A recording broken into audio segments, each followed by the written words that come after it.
He does a fake cribs video. It's like, this here is a 5 million year old Tyrannosaurus Rex egg. And he just like cracks it like there's an actual T-Rex inside of it. And we are live. Welcome to the MLB Deeper Dive. It is Friday, September 2nd. I am Josh Engelman. I'm joined by Adam Scher. We are brought to you by Odd Shopper, and I've put the PrizePicks gear on for the wrong show today. Should have wore this for the strategy show. Shame. Wearing it now, though. So PrizePicks, here's a little extra plug for you. 13-game MLB slate. A lot of changes since we started this morning, one of which I just remembered happened and didn't make it until right now. So that's going to throw off some of my information, but we'll deal with that at a later date. Adam, how are you? Have you fixed your Nate Lowe projection yet? I assume the Angels one did because the line went up since this morning, and I'm guessing that it's now higher. Let me look at it. I did not fix the whoever got scratched from their start thing, though. That's for sure. Well, that was two people. Two separate people got scratched? Davis Martin no longer starting for the White Sox. It's Joe Kelly. And Plesac no longer starting for Cleveland. It is somebody else. Yeah, Plesac is the one that I definitely didn't correct for before the show started. I have Shohei Ohtani at 8.1 DK points. I have Nate Lowe at 7.6. So I have Ohtani by a half point, which is where it should have been the entire time, obviously. Okay, well, I have Ohtani by 2.1. So okay, well, I was right this morning, and I'm still right now. But you have Ohtani now. Yeah, I know. I was right at 11 o'clock this morning, and I'm right again now at 5 o'clock. I'm like a feminist, man. I could take multiple contradicting viewpoints and use both of them.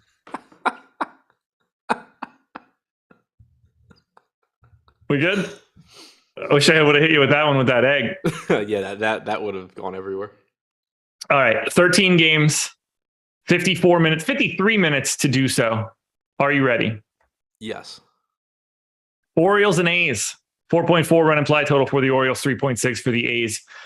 Shit, I already forgot who you told me isn't starting. Dean Kramer, I believe, is still starting. 5% owned at 7,100. JP Sears, 5,800 unowned. How do you feel about either Kramer or Sears today? Are you on the right mic? You kind of sound weird. I don't know. We're about to find out. I don't think either pitcher is going to be entirely necessary. There's plenty of good enough pitchers on this slate. 7,100 for Kramer against the A's, I think, is fine if you need a pitcher in that price range. You know, you mentioned he's getting around 5% ownership. That seems completely reasonable to me. But it doesn't seem like somebody that I'm going to be going out of my way to get to simply because I probably won't really need to in that many lineups. I don't know why I guess I know why it's happening, but I don't know why it's happening to this degree. I'm getting to Sears. 25% K rate is what I've got for the Orioles lineup, particularly with Ryan McKenna in the leadoff spot, projected for a 31% K rate via Steamer.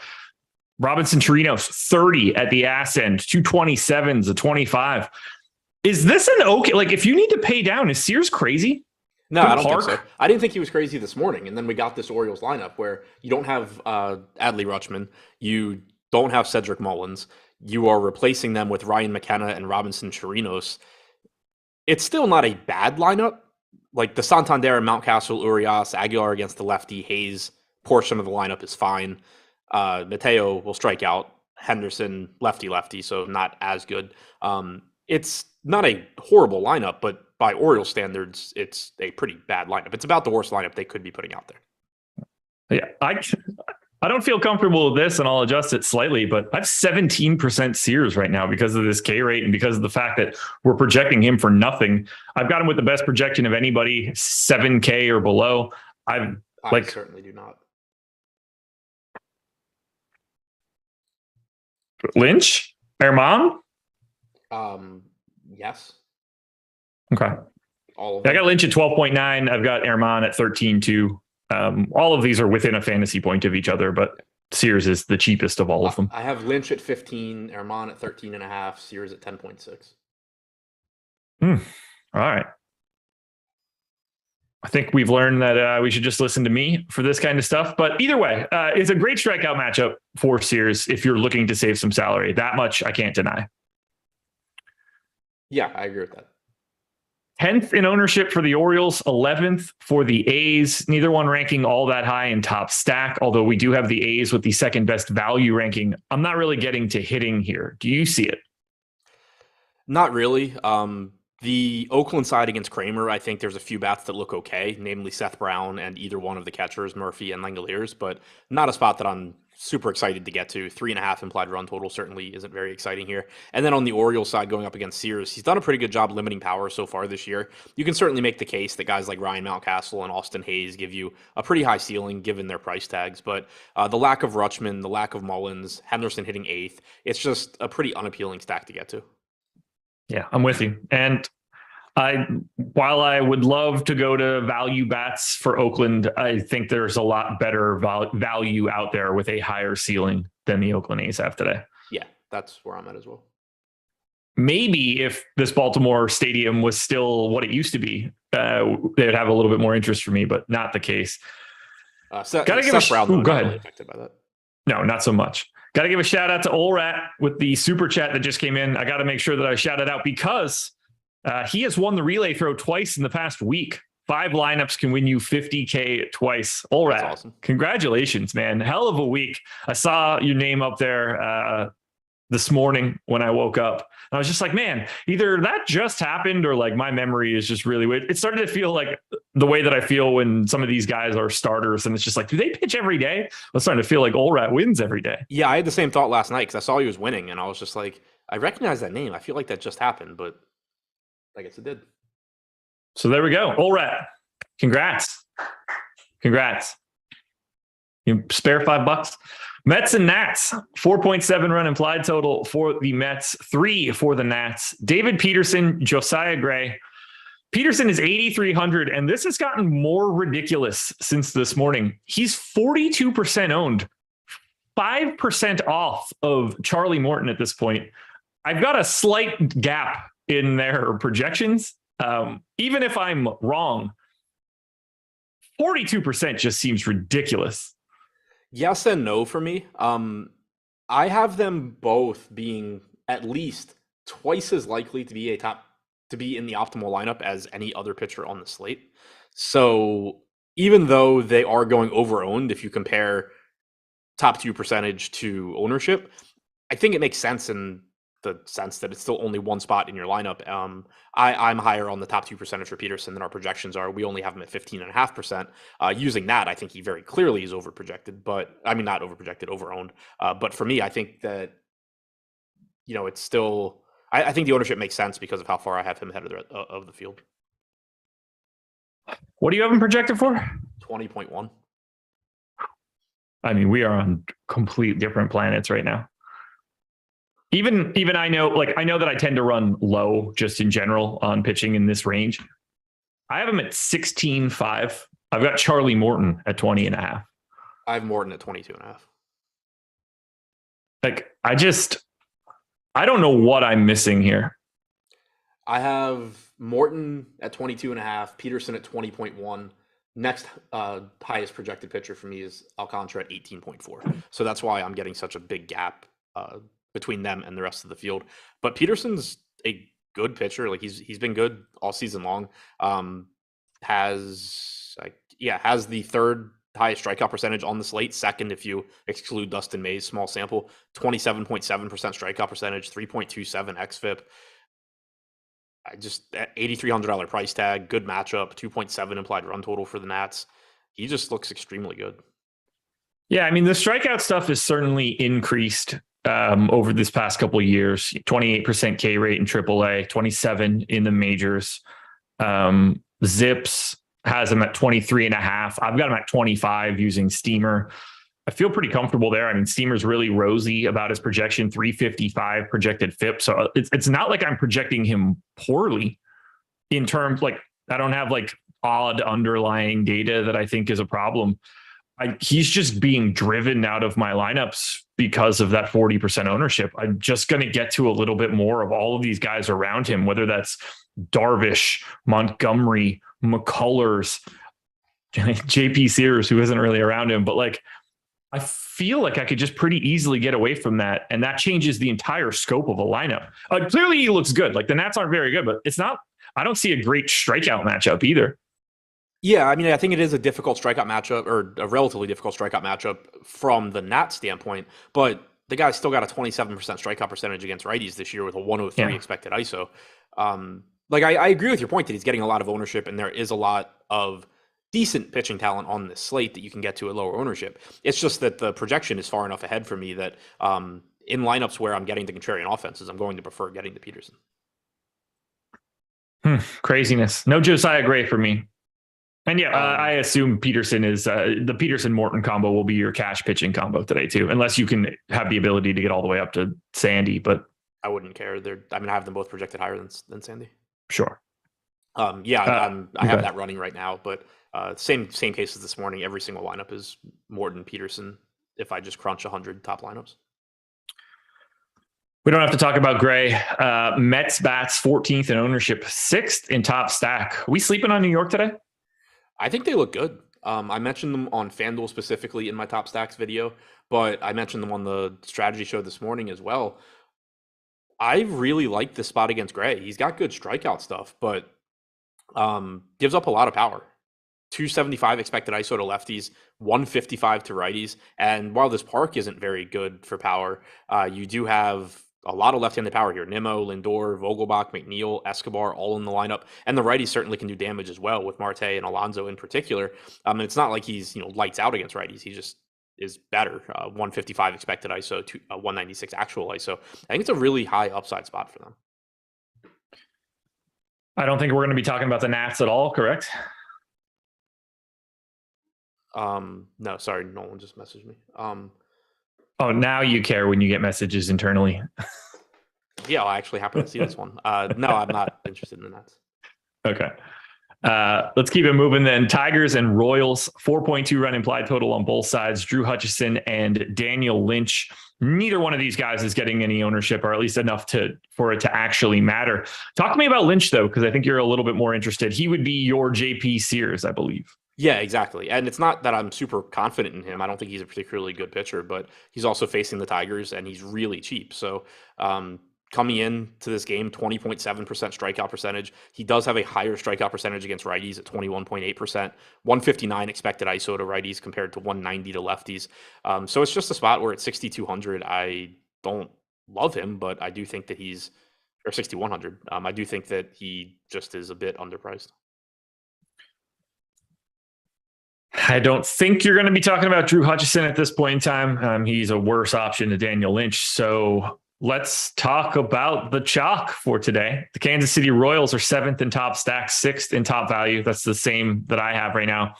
Number 1 in ownership at an aggregate 12%.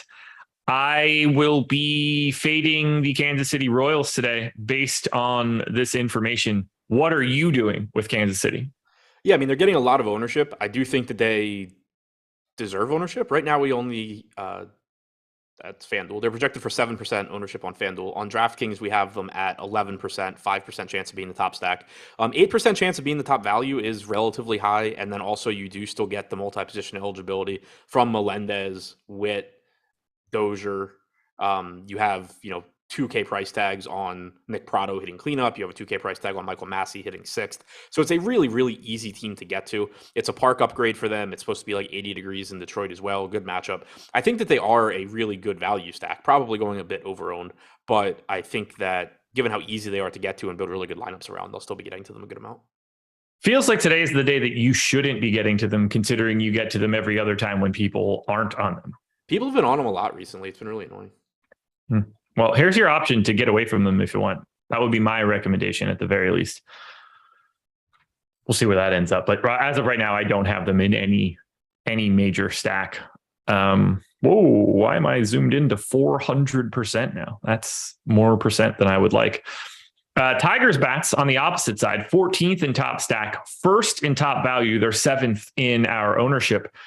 This is another spot where I just don't need value this way. I don't think they're good enough to justify it. Yeah, I agree with that. I have a more difficult time wanting to get to the Tigers here than I do Kansas City. Even though I don't think Lynch is great, I just Eric Haas is my favorite bat from Detroit. But with Kansas City, it's I can make a pretty good case for most hitters in this lineup. Whereas the Tigers, there's a couple. Speaking of the hitters in the Royals lineup, are you seeing cash options here? Yeah, Nick Pratto for sure. He is in the hell. I was looking for blue, and they are gold. He's in 69% of the top 100 lineups I built. Bobby Witt Jr. is in 88%. Salvador Perez is in 50%. Those look like the main three. Michael Massey and Melendez are in 2 and 1%. But Pratto, Witt, and Perez seem like the priorities there. Yeah, I agree. I would have not been looking for that particular color either. I have all of these guys at under 20%. So that's probably helping with regards to me not getting to them. I think I'm a little bit lighter on the projection. I don't have anything else here. So I just finished updating to get, because I've talked about it before, that the version of Top Stack I use just all in one incorporates how easy they are. It's basically how often they're optimal. So it's incorporating value and positions and everything. And this is why I think I still probably get to KC a decent amount. I have them at about a 7% chance of being the top stack. So still going over owned, but just a little bit higher chances. Looking at every team for me, I don't have any team higher than 7%. So I think that they're still one of the best stacks. Okay. Anything else here? Tigers or Royals? Nope.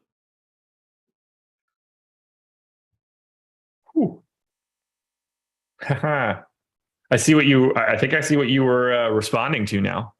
Yeah. Yeah. It's where they were talking about you have 18 uses of your promo code, just dominating. I didn't see how many. I just saw people were happy. You've got 18 with Adam MLB. You're in second place. You passed Greg. Shout out to Clayton for pumping it in chat every time you use the actual code on this show. Well, you need all the help you can get because while you have 18 and Greg has 17, the two of you combined don't beat me. I've got 39. Yeah, well, that's because you're still a working man and you do a bunch of content. I do the same amount of content as you. Really? Yeah. Huh.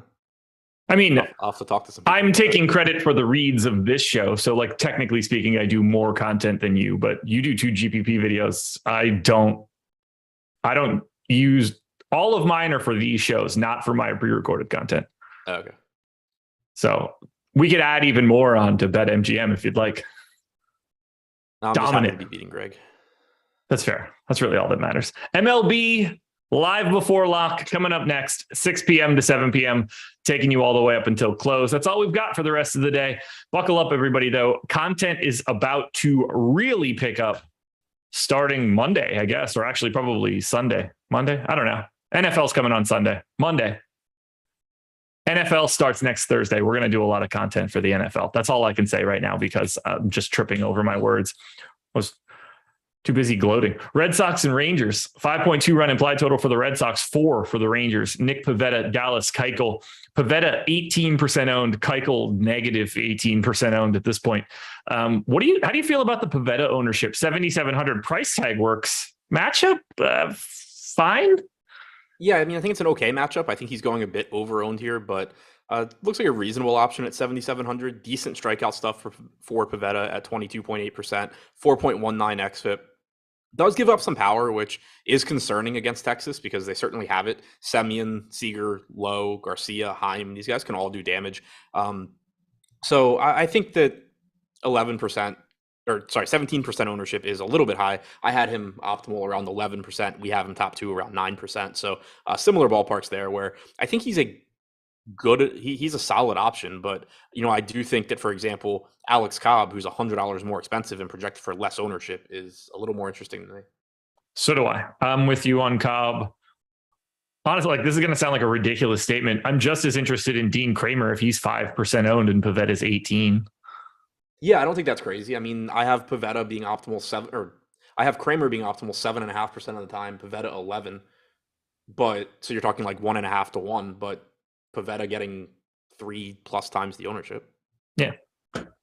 Yeah, it's just I don't need 18% of Nick Pivetta if he's already getting it. That's just not what I need. I definitely don't want a single share of Dallas Keuchel. Yeah, same boat here. What I do want are all of the shares of hitting in this game, both sides of it. Red Sox are first in top stack, first in ownership. I'm still getting to them at that same amount. I'm happy to. I want to target against Dallas Keuchel. He sucks. Is there anything you want to add to Boston, who has the highest implied total on the slate? I mean, I agree. It's a really good spot. I expect that I'll be underweight on them. They're just not showing up as they don't offer the same level of value as like a team like Kansas City. And I don't think that they have the same quality of hitters in their lineup as some of the other teams that I'd like to get to. So they're a team where, at least the way things look right now, I would expect that I'm not getting to them as much as the field, whereas I do think I still get to a good amount of Kansas City, for example. Okay. Yeah, I've got 12% Red Sox, 14% of my 5-man stacks are Boston. Just every single righty that's in this lineup against Keuchel should thrive in this ballpark.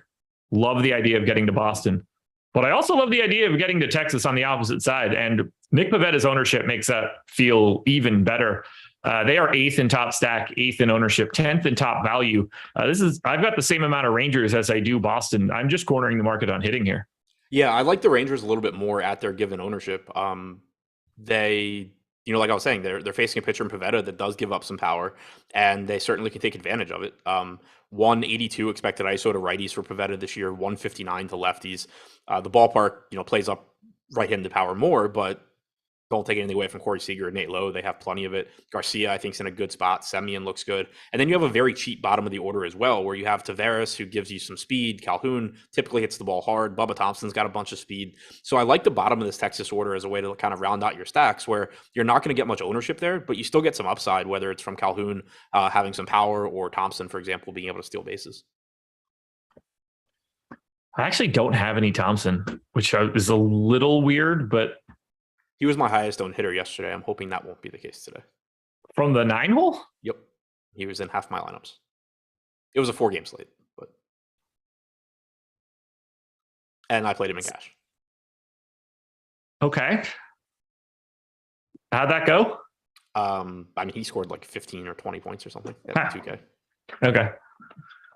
That'll work, I guess. I've got everybody else 10 to 15% in single digit ownership. So I'll take that. Ultimately, I've got 23% hitting exposure coming to this game. That will be the most of any game. I'm happy about it. Give me Boston. Give me Texas. And give me all that ownership to Pivetta. I'll happily be light and take Texas.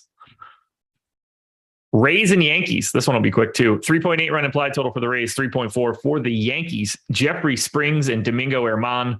Herman unowned at 6,900 could very easily be a guy you want to get a little bit of. I'm not getting there, but he's one of the absolute no's at the bottom. Jeffrey Springs, however, 7,300, 13% owned against the Yanks. I'm not getting there, and I'm cool with it.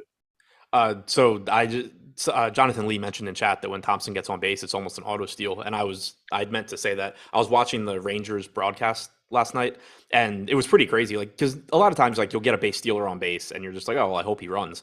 And the Rangers broadcast is just sitting there like, yeah, he's going to run on this pitch, and he just takes off like multiple times. But I hadn't actually looked at his minor league numbers. 80 games at AAA this year, 49 stolen bases. That's a lot. Yeah, just because like you also have to be put in opportunities to do it too. Right.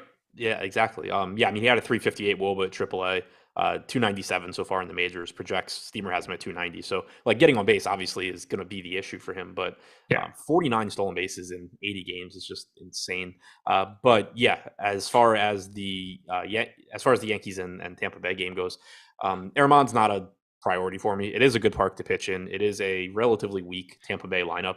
Plenty of injuries on this team, but nothing that really stands out to me about Herman. I don't want the Yankees. I don't want the Rays. Like, clearly there are bats in the lineup where, if you want to one-off them, that's fine. But I don't like the park. I think both pitchers are decent to good, and this just doesn't feel like a place for offense. Two teams with a sub-4 implied total. Yeah, same boat. The Yankees are always a team that I don't hate getting to, but I think Jeffrey Springs is a good pitcher. He's been very good against righties this year as well. Really good changeup. Park's not good. Righties are striking out 28.9% of the time against Springs, 130 expected ISO. Again, there's nothing wrong with getting to Aaron Judge or Stanton or whoever, but it's just not a team I expect to prioritize here. The only thing I'm really interested in this game is Springs. Okay. Anything else? I hadn't actually talked about Springs, but I am interested in Springs just because for it. He is 7,300. He's clearly got a difficult matchup, but I think that price tag accounts for it. He's only getting 10% ownership. He's another one where I don't think he should be less popular than Nick Pivetta. Did we get another update, or did you just like round down? 10.7. It was 13 point something a couple minutes ago. So, are you looking at FanDuel? Oh, no, he's at no, I'm on DraftKings, but I hadn't gotten the most recent update. He's at 13.4 now. Okay, but Pivetta's up to 18.3. I think I like Kramer more than I like Springs. I have Kramer at 14.5 DraftKings points. I have Springs at 15.8. Okay. Whew. Man, that's a big number against the Yankees. Scary spot. I'm going to be light if that ownership stays on Springs. Guardians and Mariners. Let me pull up a different tab so I can actually talk about this one. For the Guardians, we've got Cody Morris now on the hill. Luis Castillo going for Seattle. Cody Morris, I imagine we don't have to talk about the Mariners and Luis Castillo. We'll start with Castillo, 9,900 here. Very tough strikeout matchup. 12% ownership for Castillo. So I think he's like appropriately owned now, and I don't really have much of a take. Yeah, same here. I really liked him this morning when he was projected for 6% ownership. I mentioned him in my tournament plays videos because he was projected for 6% ownership. Nowhere near as interested now because you are paying more for him than Charlie Morton. You're paying a lot more than David Peterson. He's in the same price range as Alcantara, who has at least a better strikeout matchup against Atlanta, even though it's a really dangerous spot. But then he's also more expensive than the Cobb, Springs, Pivetta, just that entire mid tier. So now I'm not particularly interested. He's still a really good pitcher, but really tough strikeout spot, negative park shift. He's certainly playable, but nowhere near as interested as I was earlier in the day. Can Cody Morris get enough strikeouts and 2 innings or 3 innings to be viable today? I doubt it. Did you see this guy's stats? No. Don't look anything up yet. What do you think his strikeout rate is in AAA this year? He's thrown. Okay, that's going to be deceiving. 15 innings, but it's not important. The answer is 52%. I was going to guess like 33. In 2021, in 36 innings, it was 36 across AAA and AA. I mean, this dude's just mowing people down. He's just not a starter. Yeah. Like he threw 2 innings on, I don't know, like 5 days ago or something. This ain't it. But guy's got stuff. There's not even like a game logs tab for him on Fangraphs. Well, he's in the minors. I'm just blind. Yeah, so 2 innings on the 28th, 1 inning on the 25th, 3 1/3 on the 20th. Yeah, just he doesn't matter, but mowing people down, that's for sure. We're not rostering the Guardians against the Mariners. Mariners are 9th in top stack, 16th in ownership. I have 7% of the Mariners right now. Why aren't they getting ownership? Is this a Cody Morris thing that is breaking the Mariners right now? I think it is kind of difficult to get to.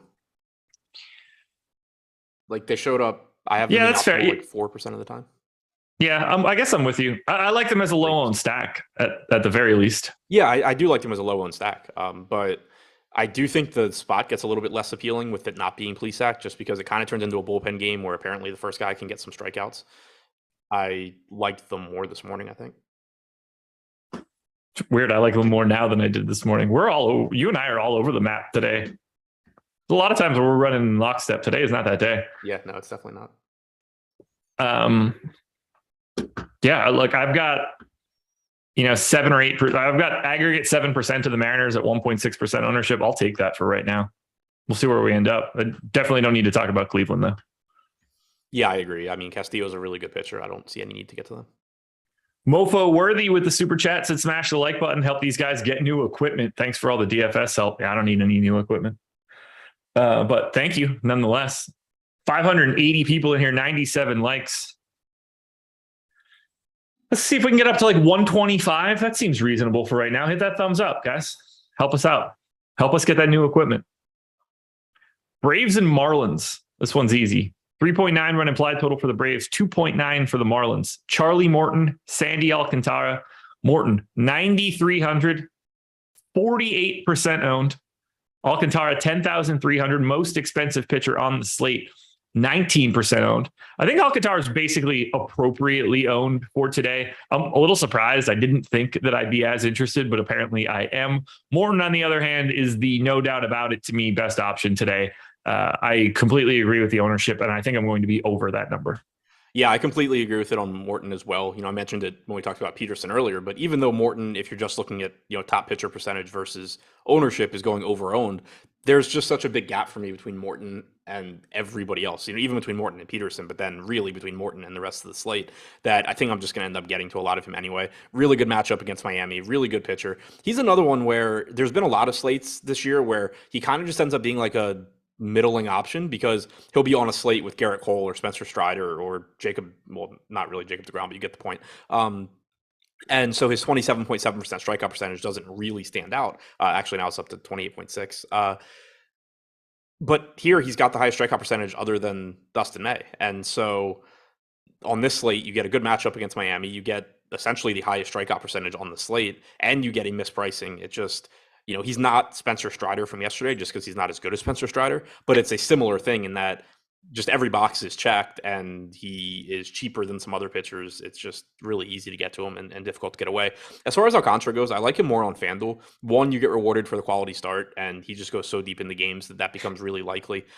Two, with it being a one pitcher site, you're not getting as much ownership going to him because Morton's pulling 31%. Peterson's at 28%. There's just not that much left over. So you're getting 7% projected ownership going to Alcantara at $600 more than Morton. On DraftKings, it's more difficult for me because you're paying a full $1,000 more for him than Morton. You're paying $2,000 more than for Peterson. And then he's still getting 19% ownership since it is a two-pitcher site. In terms of optimal percentage, I have him coming in right around, Castillo, less than Cobb, a little bit more than Montgomery, a little bit more than Springs, but all of those guys are getting less ownership as well. I must be much higher on Sandy than our data is, because I had him as the top pitcher 21% of, or a top two pitcher 21% of the time. We have it at 13. So I'm running higher on him in this spot. Yeah, but yours is different. Yeah. Like I'm comparing apples to apples here with ours. So I'm a bit higher on Sandy Alcantara here today.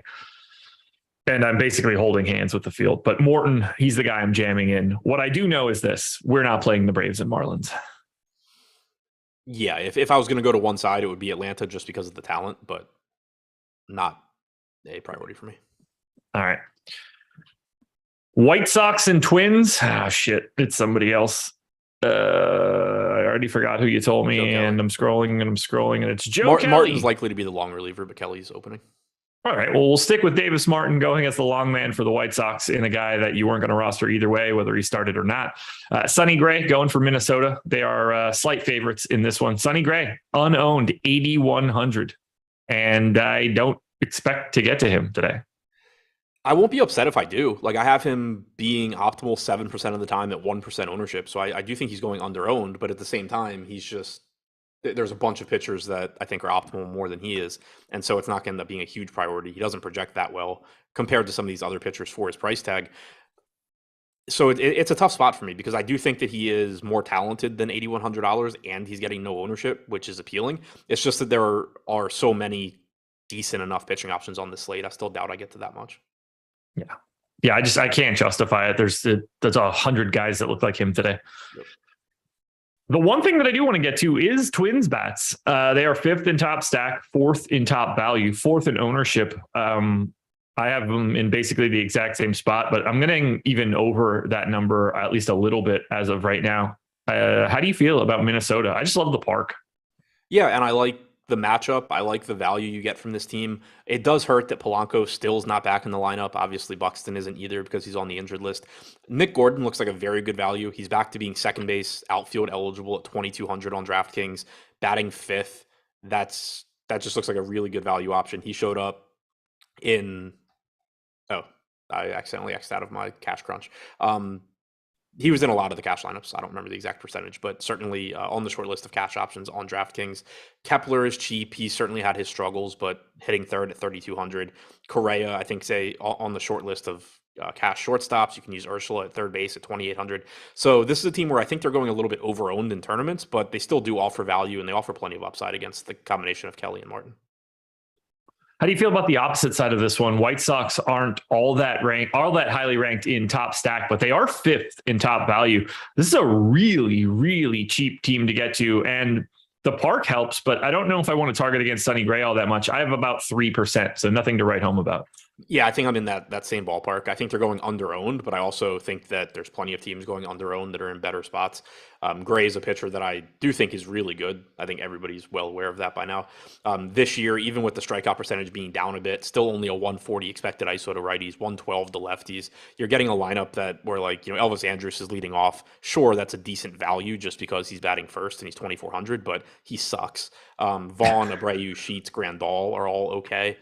Pollock is reasonable, and then the bottom of the order is pretty weak as well with Garcia, Harrison, and Gonzalez. So it's a pretty difficult team for me to really want to get to, even though they are inexpensive.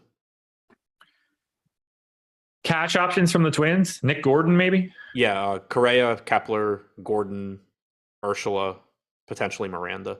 I'm rerunning that right now, and Kepler is in 80%, Gordon's in 65%, Correa is in half, Sanchez is in 38%, Ursula is in 25%. Anything else here? No. So I guess to just kind of summarize that, Sanchez is looking like, to me, the second best cash option behind Salvador Perez, second best cash catcher rather. Miranda not showing up much just because you have Nick Prado. Nick Gordon looks like the top second base option. Ursula looks like the second best third base option behind Bobby Witt. Correa looks like the second best shortstop option behind Bobby Witt. Obviously, you're not playing Witt at both spots. Kepler looks like the second best outfield option behind Lars Nootbaar. So a lot of Minnesota in cash, I would think. Cardinals and Cubbies, 4.8 run implied total for the Cubs, 3.1. Sorry, 4.8 implied total for the Cardinals, 3.1 for the Cubs. Jordan Montgomery and Adrian Sampson. Sampson unowned at 5,900. Montgomery, 11% ownership at 9,200. And that feels about right to me in this spot. Yeah, I think it's about right as well. One knock on Montgomery is you're getting an entirely right-handed lineup for the Cubs. And while they do have some strikeouts, he hasn't done a very good job of striking righties out this year. Only a 19.3% strikeout percentage. I do believe he's throwing his sinker a bit less since going to the Cardinals. So that should drive up strikeout numbers going forward as well. But one way or the other, it's a reasonable price tag. Pretty good spot for him. A 3 flat implied run total for the Cubs. I like Montgomery here. I think that the ownership is about where it should be. All right. Yeah, we're on the same page there. I have like 14%. That works at 11%. Any interest in Sampson? No. Didn't think so. We can talk about Cardinals bats. 4th in top stack, 5th in ownership. I'm a little bit under the field here. Newt Bar is driving most of this ownership. Do you like the Cardinals against the Cubs? Yeah, I do, because Sampson's had some issues with right-handed power this year, and you've got a lot of it in this lineup for St. Louis. Newt Bar, you mentioned driving the ownership, 3K flat. He should be popular. He's the top outfield cash option for me in the crunch that I just ran.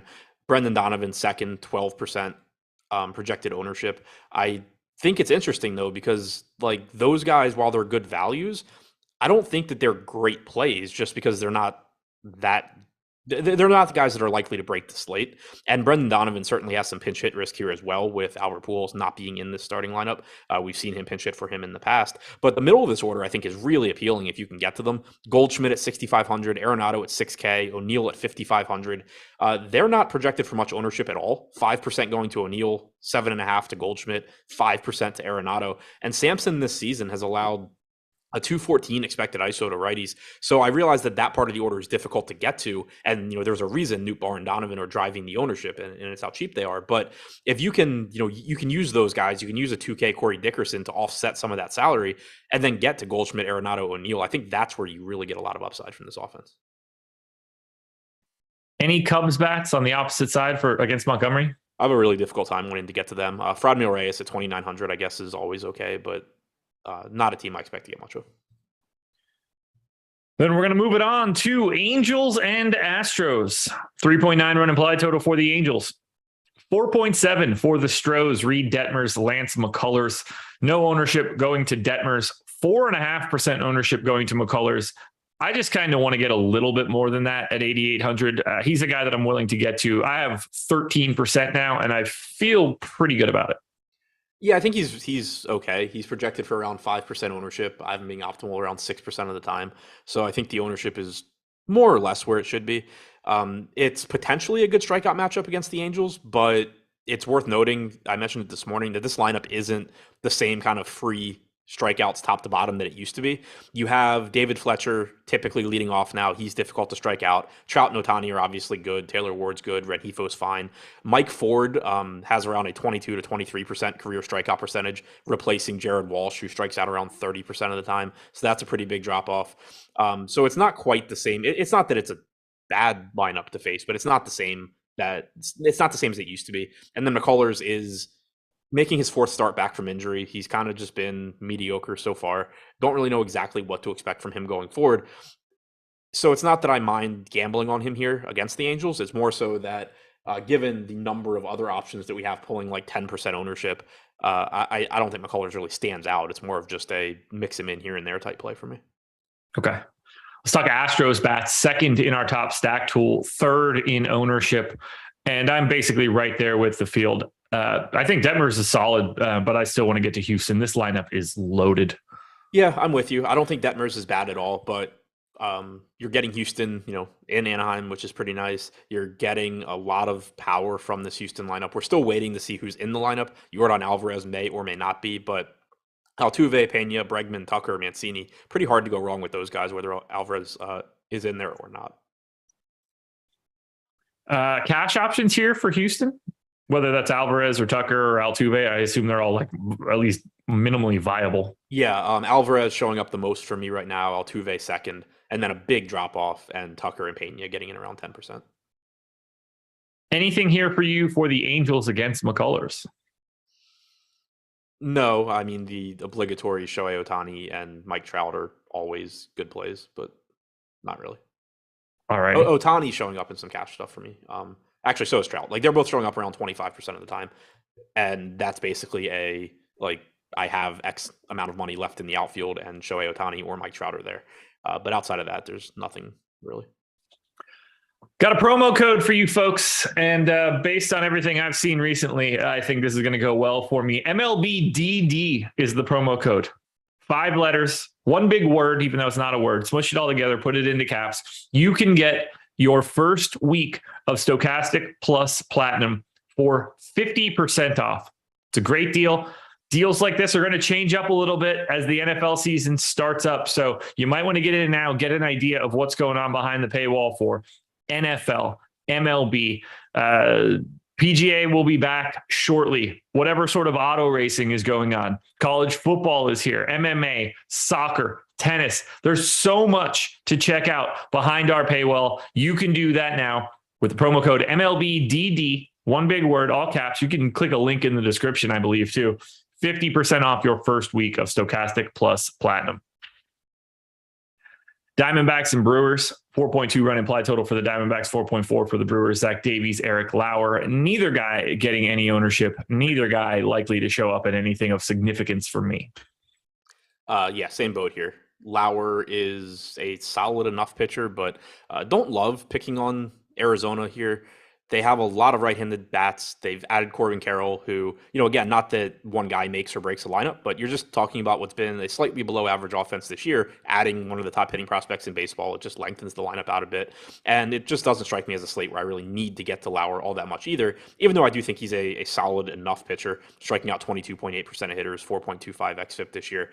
Just not a spot where, at least on the main slate, I think I need to get there. On the late slate, sure, but doesn't seem necessary on the main.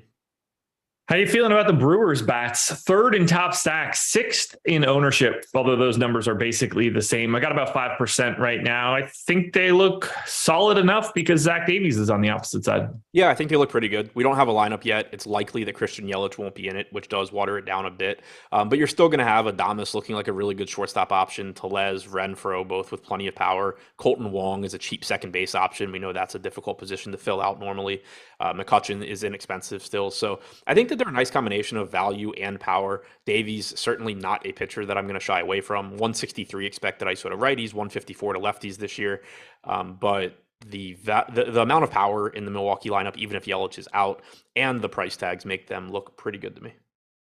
How does Arizona look to you? 13th in top stack, 11th in ownership. Nobody really getting there. I've got their top stack odds a little bit higher and their top value odds a little bit higher than we do. I kind of like Arizona. Yeah, I think they're going a little bit under-owned here. And the reason is that they have a pretty fantasy-friendly lineup here, both in terms of salary and positions. The only thing that, kind of sucks is that Rojas and Marte are both second base only. But you mentioned it this morning. They're the only 2 guys on this team that are expensive. So, yeah, you can't play them in the same lineup. Oh, well. Grab one of them, I think preferably Kettle Marte since he'll be hitting from the right side. But Carson Kelly leading off as a $3,500 catcher, that's pretty valuable. Christian Walker's got a bunch of power from the right side. His salary somehow is falling. Eric Lauer has allowed a 203 actual ISO and 170 expected ISO this year. It makes Walker look really good to me, either in mini stacks as a one-off, as part of a full stack. I don't really care. Emmanuel Rivera, 3,100 at third base. That looks like a good value, especially because one thing that I think is always interesting to pay attention to, like obviously we talk about cash plays, but also paying attention to like cash roster construction. At third base, for me, I'm getting either a lot of Bobby Witt, who obviously is not cheap, or Gio Urshela, who is 2,800. The fact that Urshela is showing up in those cash builds makes me think that paying down at third base is a pretty strong way to go today in tournaments as well, even if it's not with Urshela, just with anybody. So that makes me think that Emmanuel Rivera, from a roster construction standpoint, is going to be pretty useful. And then you get, a handful of cheap outfielders, one of which is Corbin Carroll, who offers a bunch of power and stolen base upside. So I do think Arizona is going a little bit overlooked here. Good deal. I'm already there, which is exciting. I had them last night. Thought I had a shot considering stacks weren't looking all that great heading into that late game. Ultimately didn't matter, but they weren't bad. Just was looking for a time like, okay, I'm glad I have these bullets left. Yeah, I was overweight on them last night too. Texas was my highest owned stack, and so I kind of figured I wasn't going to catch them anyway. But yeah, they That was good. And yeah, Uptown said Walker hit a bomb off Woodruff last night. I don't know how his price goes down. Yeah, for many reasons, including that one. Like a lot of times when guys that I think are good, their prices start falling, I'll kind of question it, and people will be like, "Oh, they're old for their last 20 or whatever." And I'm like, "Okay, whatever. It's game log related. That's why the price is moving." But like Christian Walker's been good all year long. I don't know why we're just now getting him at 4,300 against the lefty. Jokes aside, has he been good all year long? Yeah. This could be one of those times where I open it up and he's got like an 88 WRC play. Yep, 125 on the year. Yeah. No, somebody, I think it might have been Eric, pointed it out on a show. And he's been unlucky. 231 BABIP. Yeah. 231 BABIP, but still like 249 ISO. Well, keep in mind home runs are like can knock that down a bit, but 249 ISO, 18.5% strikeout percentage, almost a 12% walk percentage. He's been legitimately good. I think it was Eric on a show because I kind of did the same thing that you just did where like I know Christian Walker's a right-handed bat that has power. And so I kind of would just be like, oh, yeah, he's always playable sort of thing. But like I didn't realize exactly what he was doing this year, and it's really impressive. All right, 2 more games to go. Let's hit that like button one last time. Let's see if we can get up to 175. We got a little over 700 people in here right now. That would help us out a ton. Dodgers and Padres, 4.4 run implied total for the Dodgers, 3.5 for the Padres. Adam Scher on the hill for the Dodgers. Yu Darvish going for San Diego. Dustin May not getting any ownership on DK, and not surprised really. 10,100 is just too big of a price tag here against the Padres. 9,800 for Darvish on the opposite side should feel like too big of a price tag on the opposite side. I'm getting to Darvish at no ownership, but at the same time, I'm going to give him 2 or 3% ownership, and it's going to land with me having like 7% Darvish and not be all that interesting. Do you want to get to yourself or to Yu Darvish? I never trust myself. And yeah, I mean, Darvish, it's just so difficult for me at these price tags because the projection for them, like, and again, median projection isn't everything in any sport. It's certainly not in baseball, but it's still a factor. And the combination of them projecting just basically in the same ballpark as guys that are $2,000 less expensive than them. And then, being as expensive as they are, it's just really difficult for me to get to them even at low ownership, especially on a 13 game main slate, because I can find pitchers that are, 10% owned and accomplish the same goal. There's not a huge difference in terms of how much it's helping my lineup if somebody's 10% owned or 2% owned. Yeah, that's a good point. Like I'm not worried about duping in MLB. No, not on a 13 gamer. And you give me a guy that is projected for 2% ownership and is one of the most talented fighters somehow. I don't know how that happens, but yeah, sure, that's a huge deal because it means I'm not duping with people. But like baseball, I don't care. I'm just trying to get away from the field, and 10% does that pretty much as well as 2 or 3%. Yeah. Can we roster bats here? You can kind of always roster Soto, Machado, the Dodgers, but I don't think I will be. If I was going to one side, it would be the Dodgers. Darvish does have some home run issues. The Dodgers do actually have a 4.5 implied run total here too, which is surprisingly high. Darvish this year, 153 expected ISO to lefties, 176 to righties. He's also only struck out 21.6% of righties, which is surprising. The issue with the Dodgers is just like you're paying a lot to take them against a quality pitcher. Every hitter in the top 5 of their projected lineup is north of 5K. Betts and Turner both north of 6. The only hitter in their projected lineup below 4K is Joey Gallo at 3,800. So, if you're getting to them, you're certainly sacrificing somewhere else. Anything else here, Dodgers or Padres? So just to reiterate, I do think the Dodgers are going under-owned.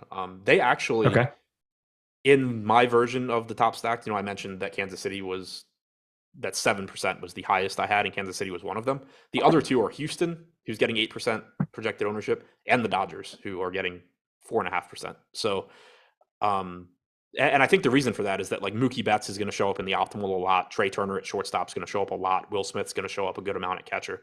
So it's the positions that they play as well. But I do think like if you're going to the Dodgers, you can certainly use KC value, and not be overly concerned about their ownership, for example.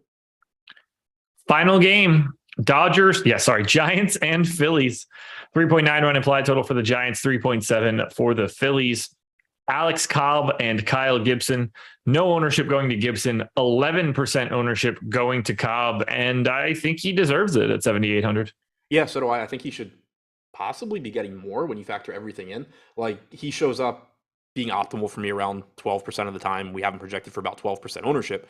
But when you then also factor in that Nick Pivetta is getting more ownership than that, for example, that makes Cobb look even better to me because I don't think there's a big gap between them. I have Cobb projected at 16.7 points. I have Pivetta at 16.2. I really have no idea why Pivetta's I don't know either why he's getting more ownership or why he's projected for more ownership. I don't know yet which one that is. But I like Alex Cobb more than I like Nick Pivetta. We have him with a higher top 2 percentage in our top pitchers tool. I don't totally get it, but it's a good park to pitch in. It's a mediocre matchup, but he's been a good pitcher this year. 24.5% strikeout percentage, 3.81 ERA, 2.85 xFIP, 2.94 FIP. He's been unlucky and still has a 3.81 ERA. He's only stranded 66% of runners, which is low. 331 BABIP is high, and he's still having a good year. No Gibson, right? No. You getting to any backs here? I got a small amount of the Giants, nothing too crazy. But this is not a huge priority. I hate, there's just this place where home runs go to die. So it's not the most fun stack to get to. Yeah, that's where I'm at as well. And I will clarify a little bit on Gibson because I just probably said no quicker than I should. He's another one. He's getting 1% ownership. I think he's optimal like 6% of the time. So in some specific lineup, if you land on Kyle Gibson, sure, it's not like he's an awful pitcher or anything, but realistically, there's just a bunch of guys that I would rather get to. All righty. Well, let's close lineup.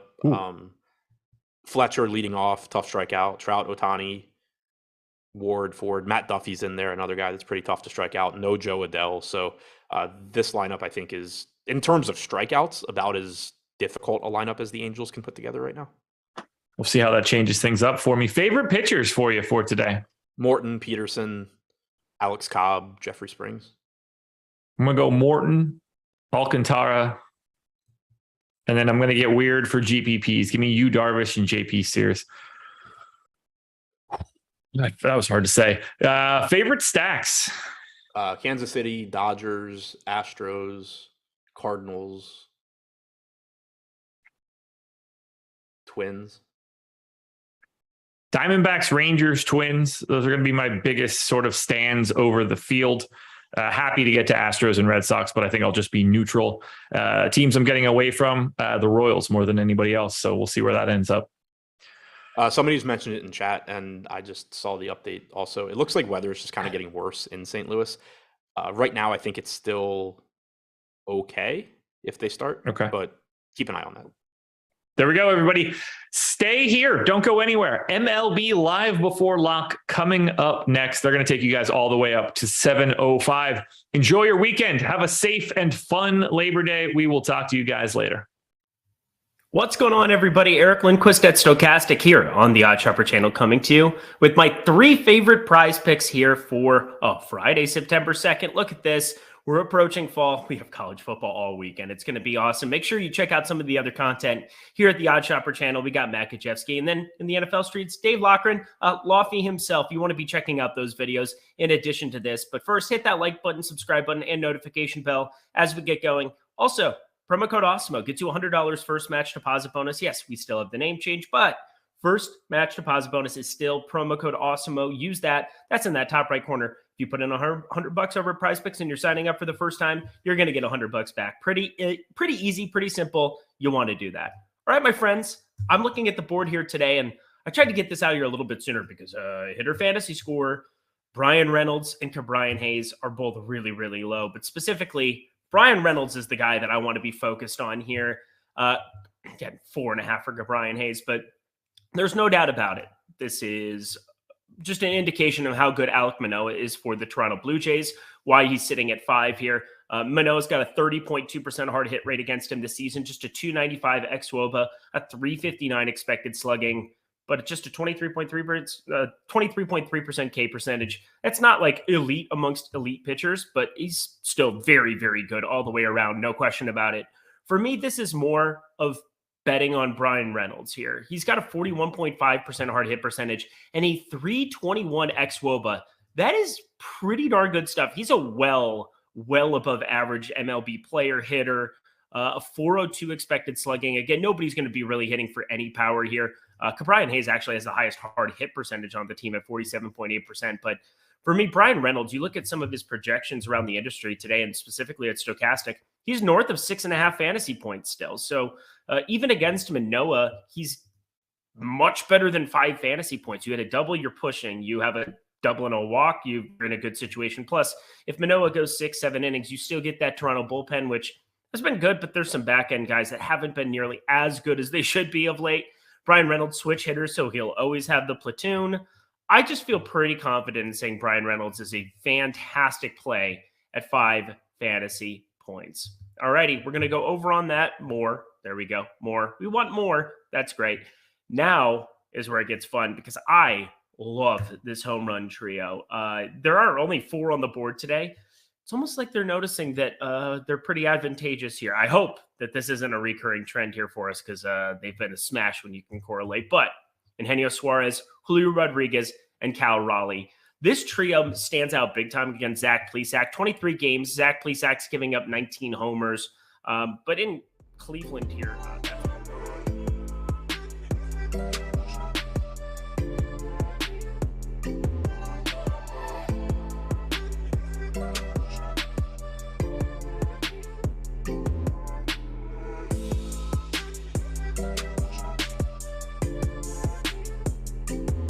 What's going on, everybody? It's time for another Stokastic MLB Live Before Lock Show Friday night. So myself, Greg, joined by Terry on the other side of the show. We're talking about a massive baseball slate, a little bit of weather concern.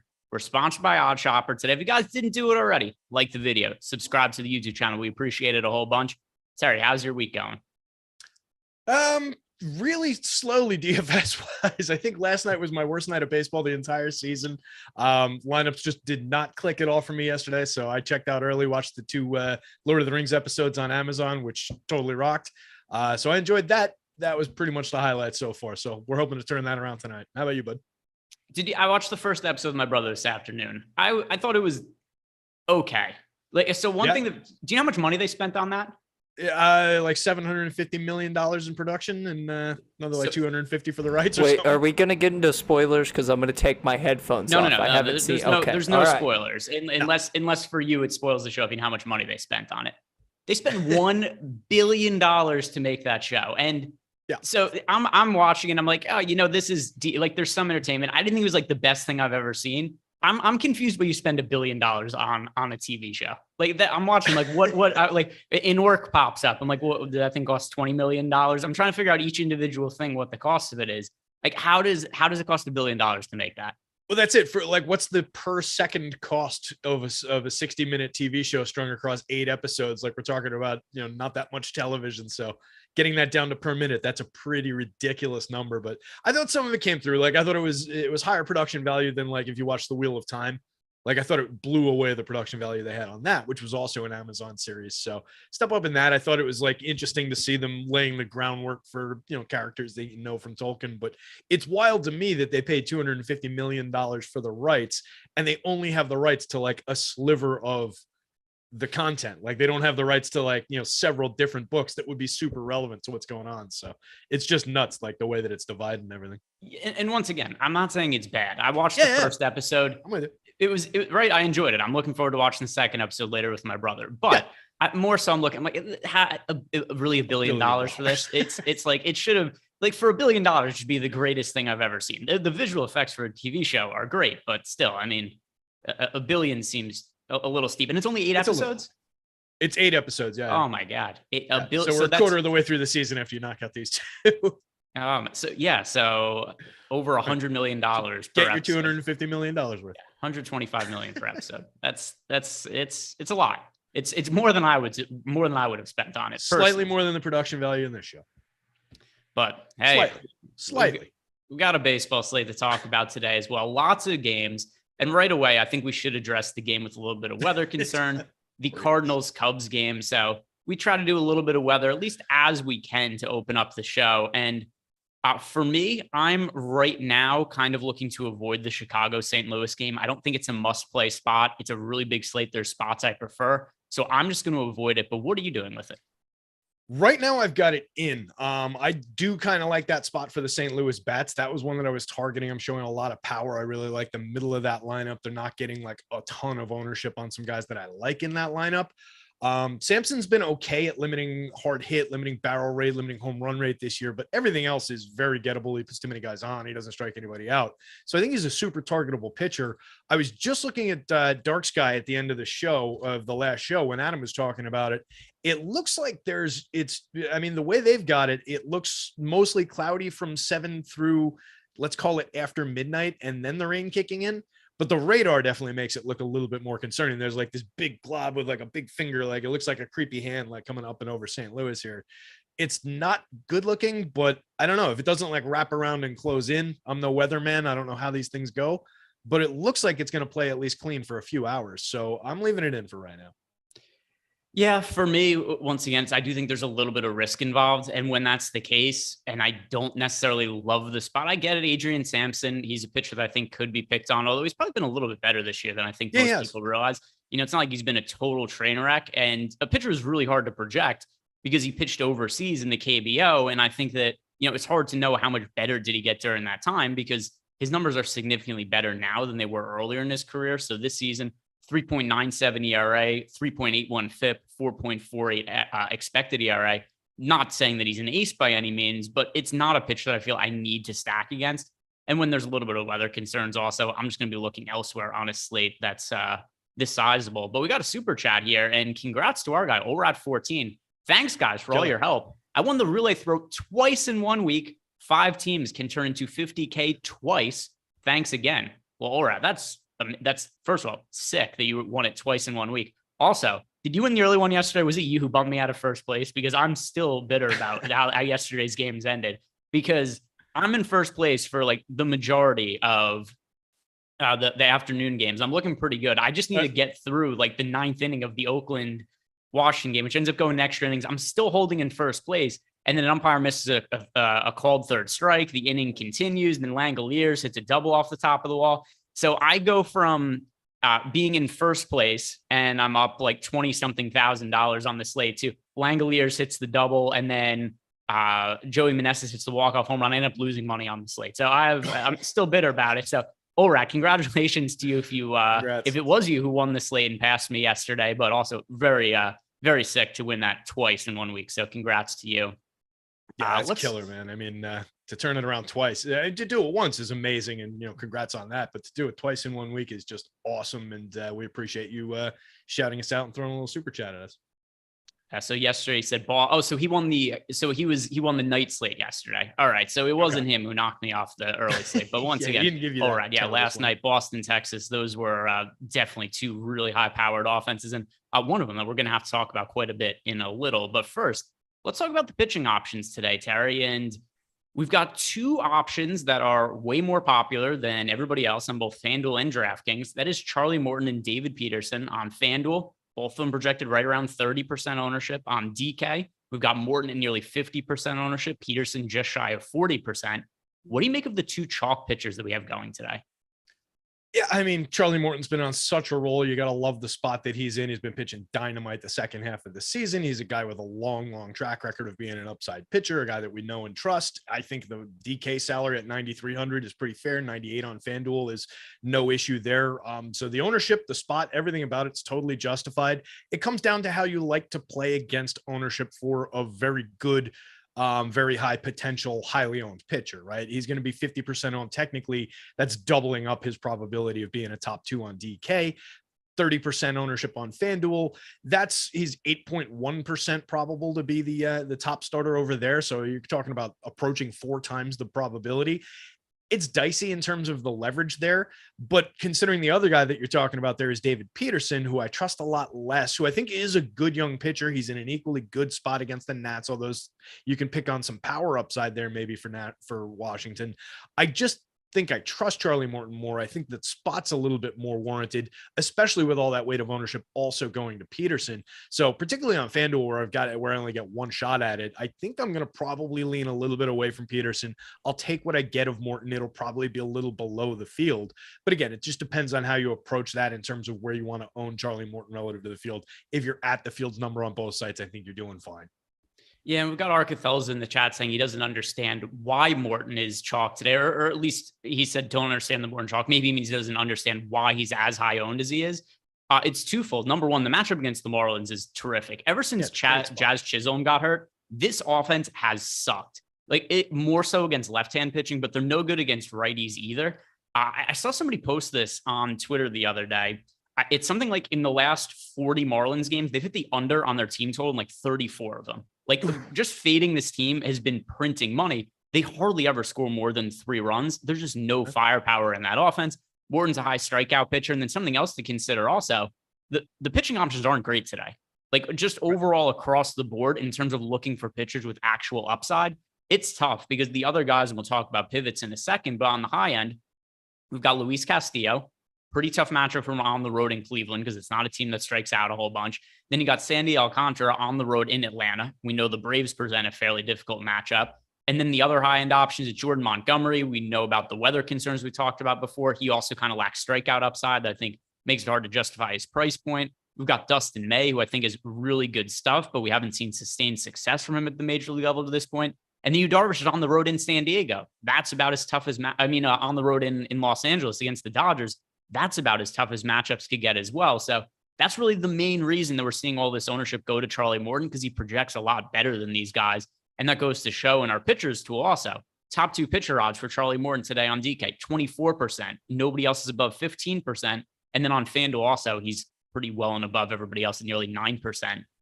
Odds to be the top scoring pitcher on this slate. And if you guys want access to these tools also, sign up right now for a Stokastic Plus Platinum membership. Using the promo code MLB Live, I'll get you 50% off your first week of the package. Also, you could message me in Discord whenever you want and ask questions. And if any of you guys are in there watching right now, at me, and I can answer some of your questions on the show. But Terry, with all that said, who is it that you like getting to as a pivot on the high end off Morton? Is there any one guy that stands out above all the others? No, I think it's more a day where I'm going to go fishing a little bit and spread some shares around. I like several of the premium guys that you mentioned, despite some tough matchups. Like there's certainly upside in going to Sandy against Atlanta. He's obviously the, odds on for the NL Cy Young. He's been pitching great all season. The strikeout upside is there against that offense. They're just a scary offense to roll basically any pitcher against because of all their upside against right-handed pitching, especially for run creation for power. But he's definitely on the board. I think similarly of Darvish against the Dodgers, though I like the upside a little bit less, I think, for Darvish against the Dodgers. And then, if that game in St. Louis plays clean, Montgomery's certainly on the board against the Cubbies. That's a team we've been attacking all season long. And he's had more strikeout upside since arriving in St. Louis. They had him, he was throwing his sinker like 50% of the time and not really throwing his four-seamer at all with the Yanks. And St. Louis has him throwing the sinker like 30-ish% of the time, a four-seamer like 20%. And it's bumped his strikeout rate from the high teens into the mid to high 20s since he's been there. He did get brought back to earth a little bit the last time. I think that was his last time out. I might have had one in between, but he was brought back to earth from the extremely good start that he got off to. And then there's other shots to take, like Lance McCullers has strikeout upside against the Angels. Eric Lauer is projecting well for me, but I don't fully trust him. And that Diamondbacks lineup has been somewhat frisky. So it's just a lot of plays like that, where there's nobody that really shines. There's nobody really truly stands out outside of Peterson and Morton up at the top of the board in terms of projection. So I think I'm just going to get a little bit wide with it. When you try to type in Lance McCullers on Fangraphs, does it automatically bring you to his dad's page? I have that problem all the time. He's one of the guys that I tend to misclick on. There's a few guys that I just always land on the wrong page on. Yeah, I get to Lance McCullers Sr. a lot when I'm trying to look up the numbers for Lance McCullers Jr. So it's funny. I've faded McCullers fairly aggressively to this point since coming back. And on one hand, I kind of think it's justified because he has a 4.6 expected ERA, a 4.57 xFIP. Team just haven't been able to put runs up against him, but it's mostly been luck-based. He's a 92.6% strand rate. It doesn't matter for today, though, because we have finally a slate where McCullers doesn't have ownership. And then also he's in a matchup where I think he could see those strikeouts bounce back because to this point, the strikeouts haven't been there. 19.4% strikeout rate. I'm still very unsure of what McCullers is going to be going forward. I definitely have concerns that he might be a little bit washed at this point. Like some of the early results aren't good. The minor league results weren't great. But with that said, it's only 3 starts. He's got a great matchup against the Angels. He doesn't have ownership. So for large field tournaments, I get it from an upside perspective. If I'm going to one guy on the high end, though, to pivot off of, and I know you mentioned him as well, but it's got to be Sandy Alcantara for me, just because he's the best pitcher on the slate. He's been arguably the best pitcher in baseball this year. And when you get a matchup against the Atlanta Braves, who are a very good offense, but they do swing and miss a lot, I think there is a lot of upside in Sandy. And kind of like you said before, I know you echoed a lot of the similar sentiments. But one other thing that I'll add to it is he's working really deep into a lot of games this year. And that's something that kind of has a hidden upside that maybe doesn't really get recognized as much. But I'll pull up his box scores right now. And I believe he's far and away the league leader in innings pitched for all of baseball. Yeah, so he might not have the same strikeout rate as other high-end starters, but he had one really bad outing against the Dodgers last week, which there's been very far and few between of those for him this season. But his other starts, he bounced back against the Dodgers, 9 innings, 1 run, 10 strikeouts, 7 innings against the Padres, 7 2/3 innings against Phillies, 9 innings against the Reds. You're not getting this kind of length out of anybody else. No, really, he's a throwback starter. Like there's a lot of articles out there that people can Google and take a look at that just talk about him in comparison to guys who pitched, a generation ago. These guys who would pitch reliably into the 7th, 8th, 9th inning every single time out. And that's what he does. It was interesting that you mentioned the strikeout rate.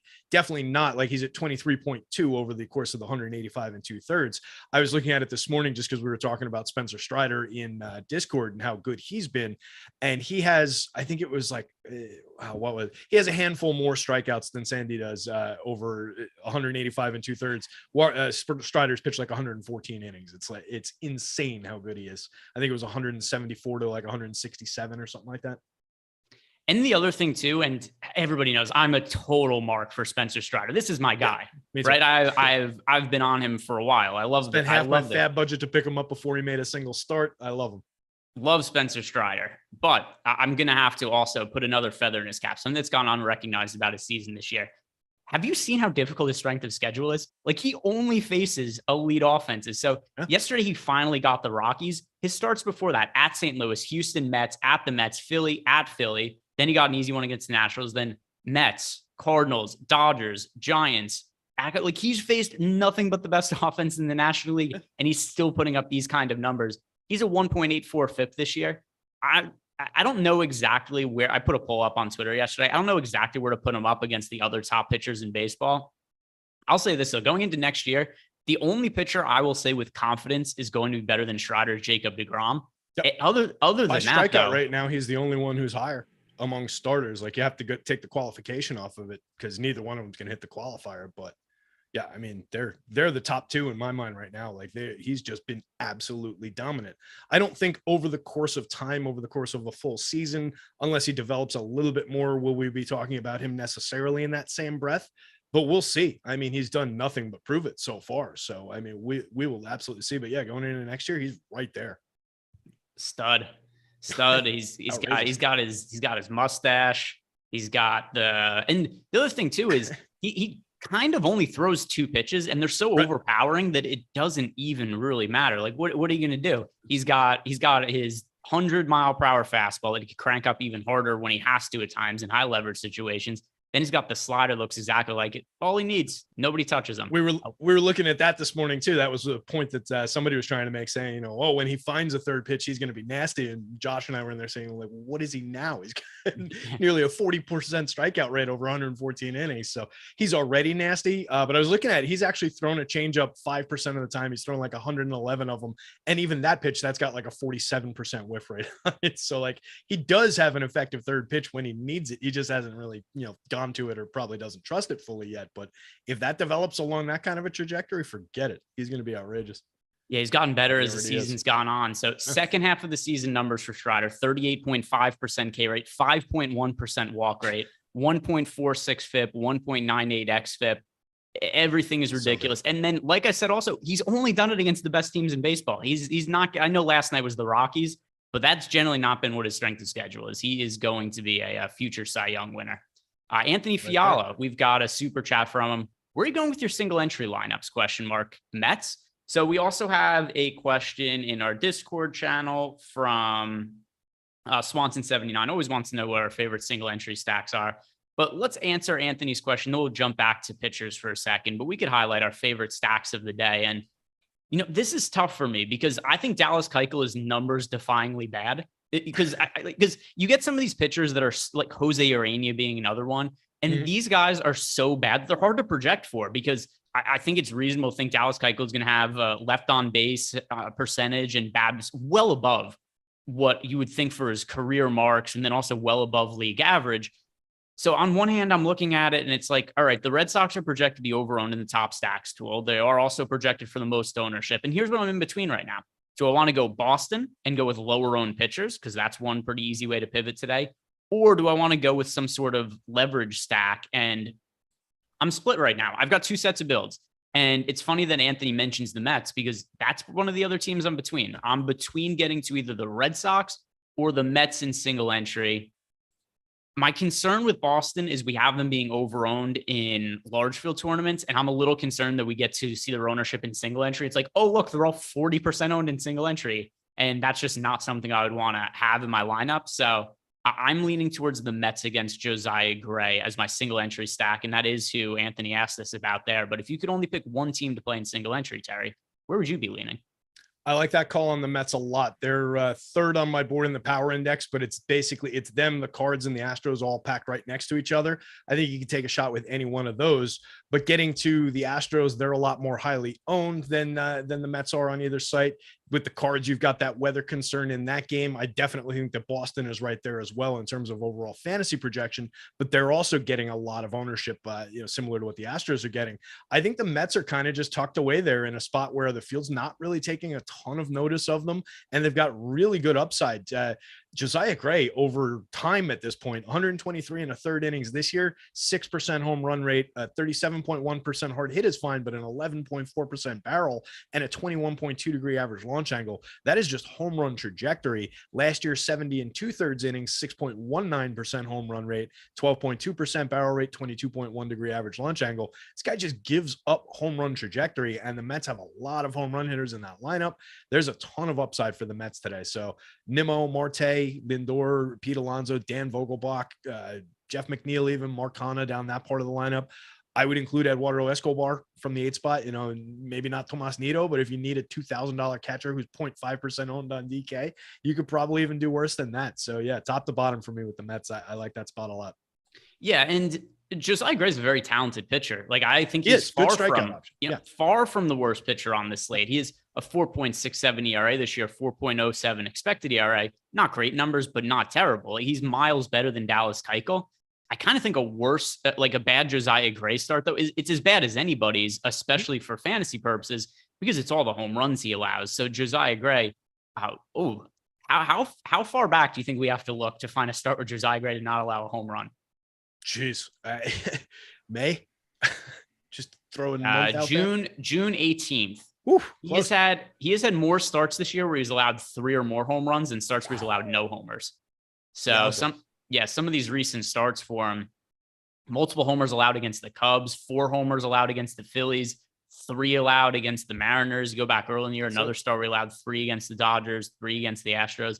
There's a lot of power upside if you're going up against Josiah Gray, because when he struggles, he gives up his runs via the long ball. So what were strikeout totals in some of those? Was he still getting strikeouts? Because that's what we do see sometimes where he's cruising along and then he gives up 3-4 home runs. It's like, I think the most ridiculous start is the one he has against the Cubs, because the Cubs don't have a very powerful offense. This was 2 starts ago.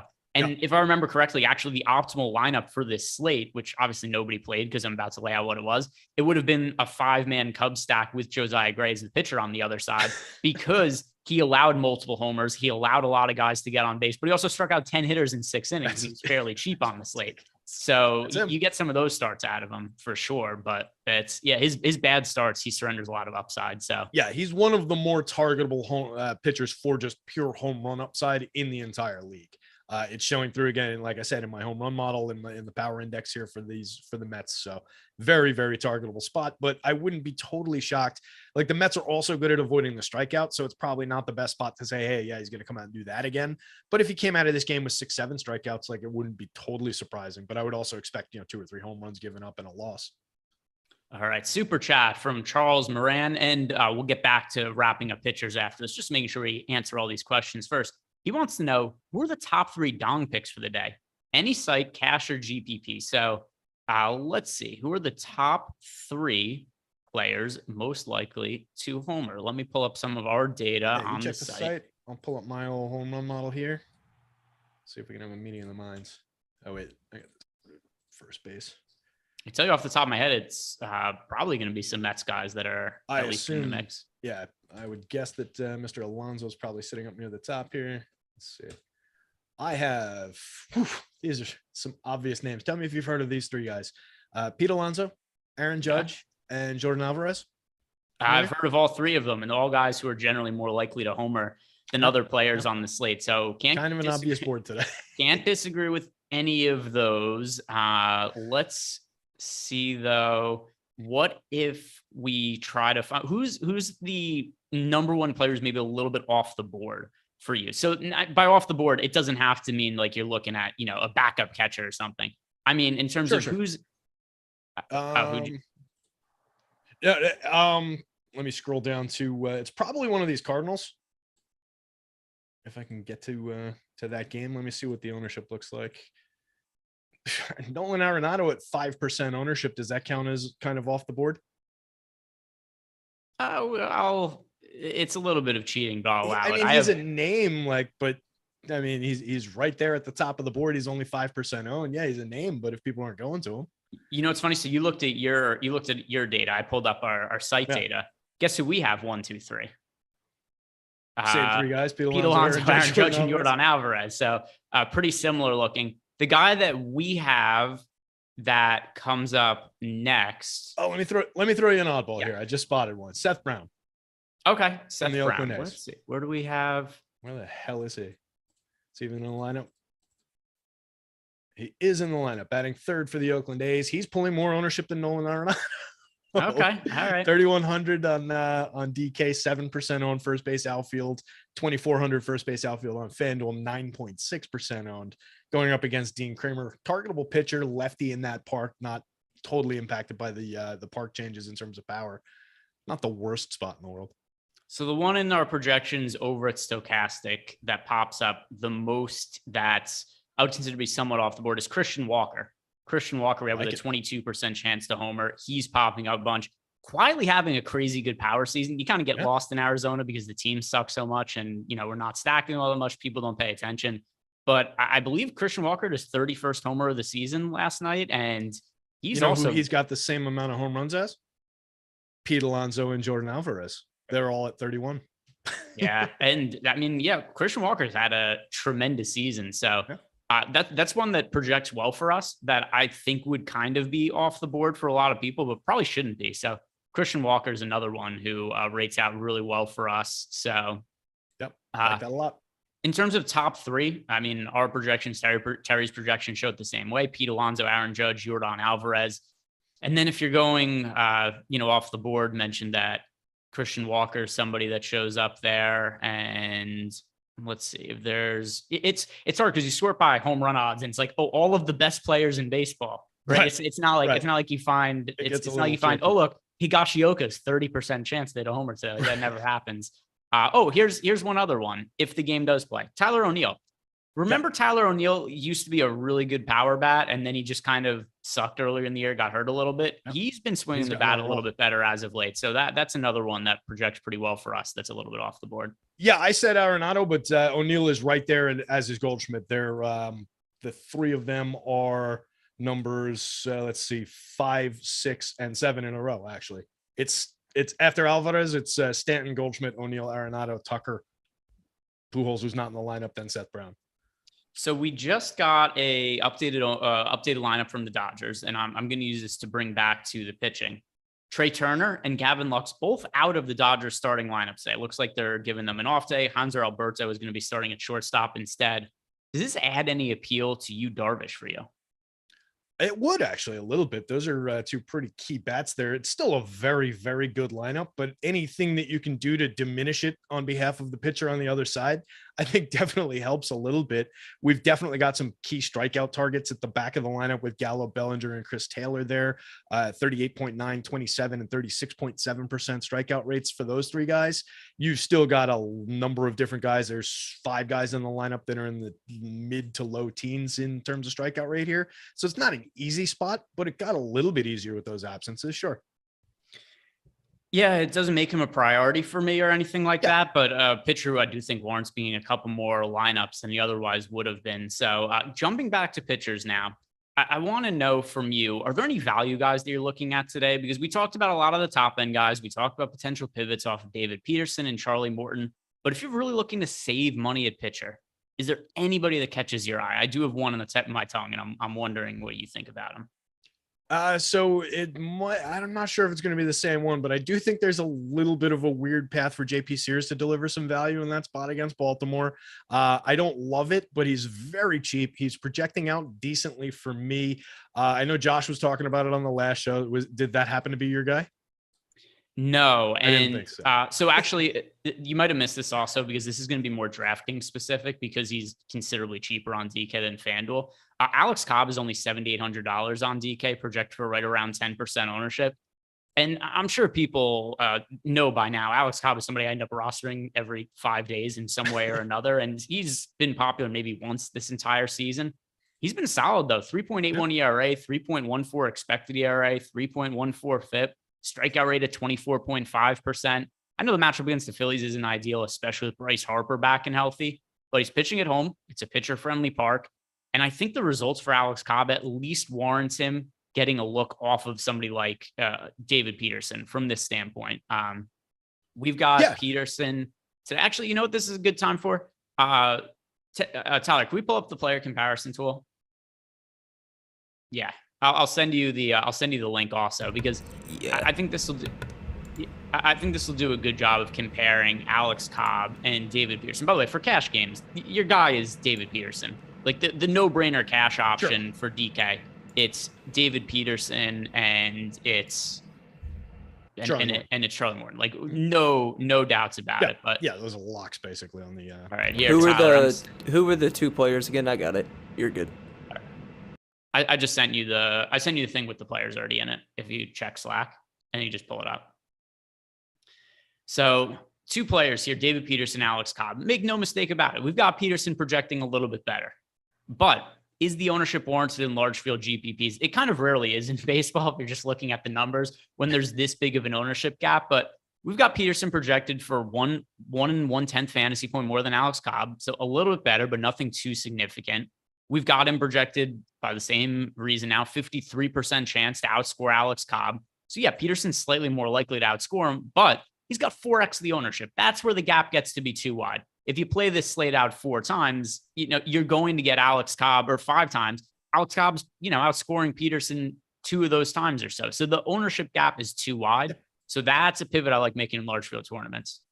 Yeah, I agree with that. And I do think it's just kind of worth taking some shots. Like I said at the top of the show, I just kind of want to go kind of wide with my pitching. So it's totally fine for him to be in there. He doesn't project out as well for me for whatever reason. And then on FanDuel, the price is 89 versus 78. The comparison I'm curious about, where are you getting him in comparison to Jeffrey Springs against the Yanks, who probably worst matchup, Yankees lefty going up against the Yankees, but Springs a little bit of a higher strikeout rate guy, similar price, 7,300 on both sites.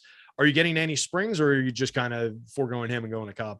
Because I have been projected out a little higher. I certainly prefer Cobb. One thing also about Springs, he's actually more popular than Cobb today. And we do have Peterson with better odds of outscoring Springs. So if we're just going Springs to Cobb, we've got Springs with slightly more ownership and then Cobb's with slightly better chance to be the higher scorer of the 2. So I do prefer Cobb. I mean, the matchup against the Yankees, it's really tough with Giancarlo Stanton back now. Yeah. Lefty against that righty power is definitely a daunting spot, but he's a talented kid. It's definitely not the greatest park in the world for hitting or anything like that. So I think there is some upside, but yeah, you're right. With Cobb being a little bit lower owned for the 500 that you pay up for him, I think that's a good spot. Certainly worth going to for a few shares. He's in that bag of guys to spread out to. There's just a lot of same type guys today. There's a lot of relatively inexpensive, like 3rd tier type pitchers that are in the 8,000s, the 9,000s. Like I easily could have thrown Eric Lauer into that discussion from 86 on FanDuel, 9,000 on DK.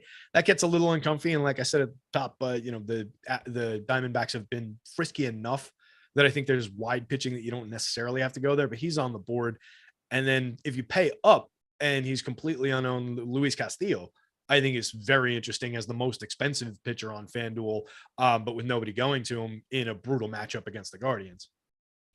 Yeah, I think that all makes sense as well. Still though, ultimately when I'm making my lineups, the primary pitchers are it is Charlie Morton and it is David Peterson. Just maybe a little less of them than the field and mixing in some of the other guys. And once again, for cash games, you're playing Morton on FanDuel, in my opinion. DraftKings, you're playing Morton and Peterson.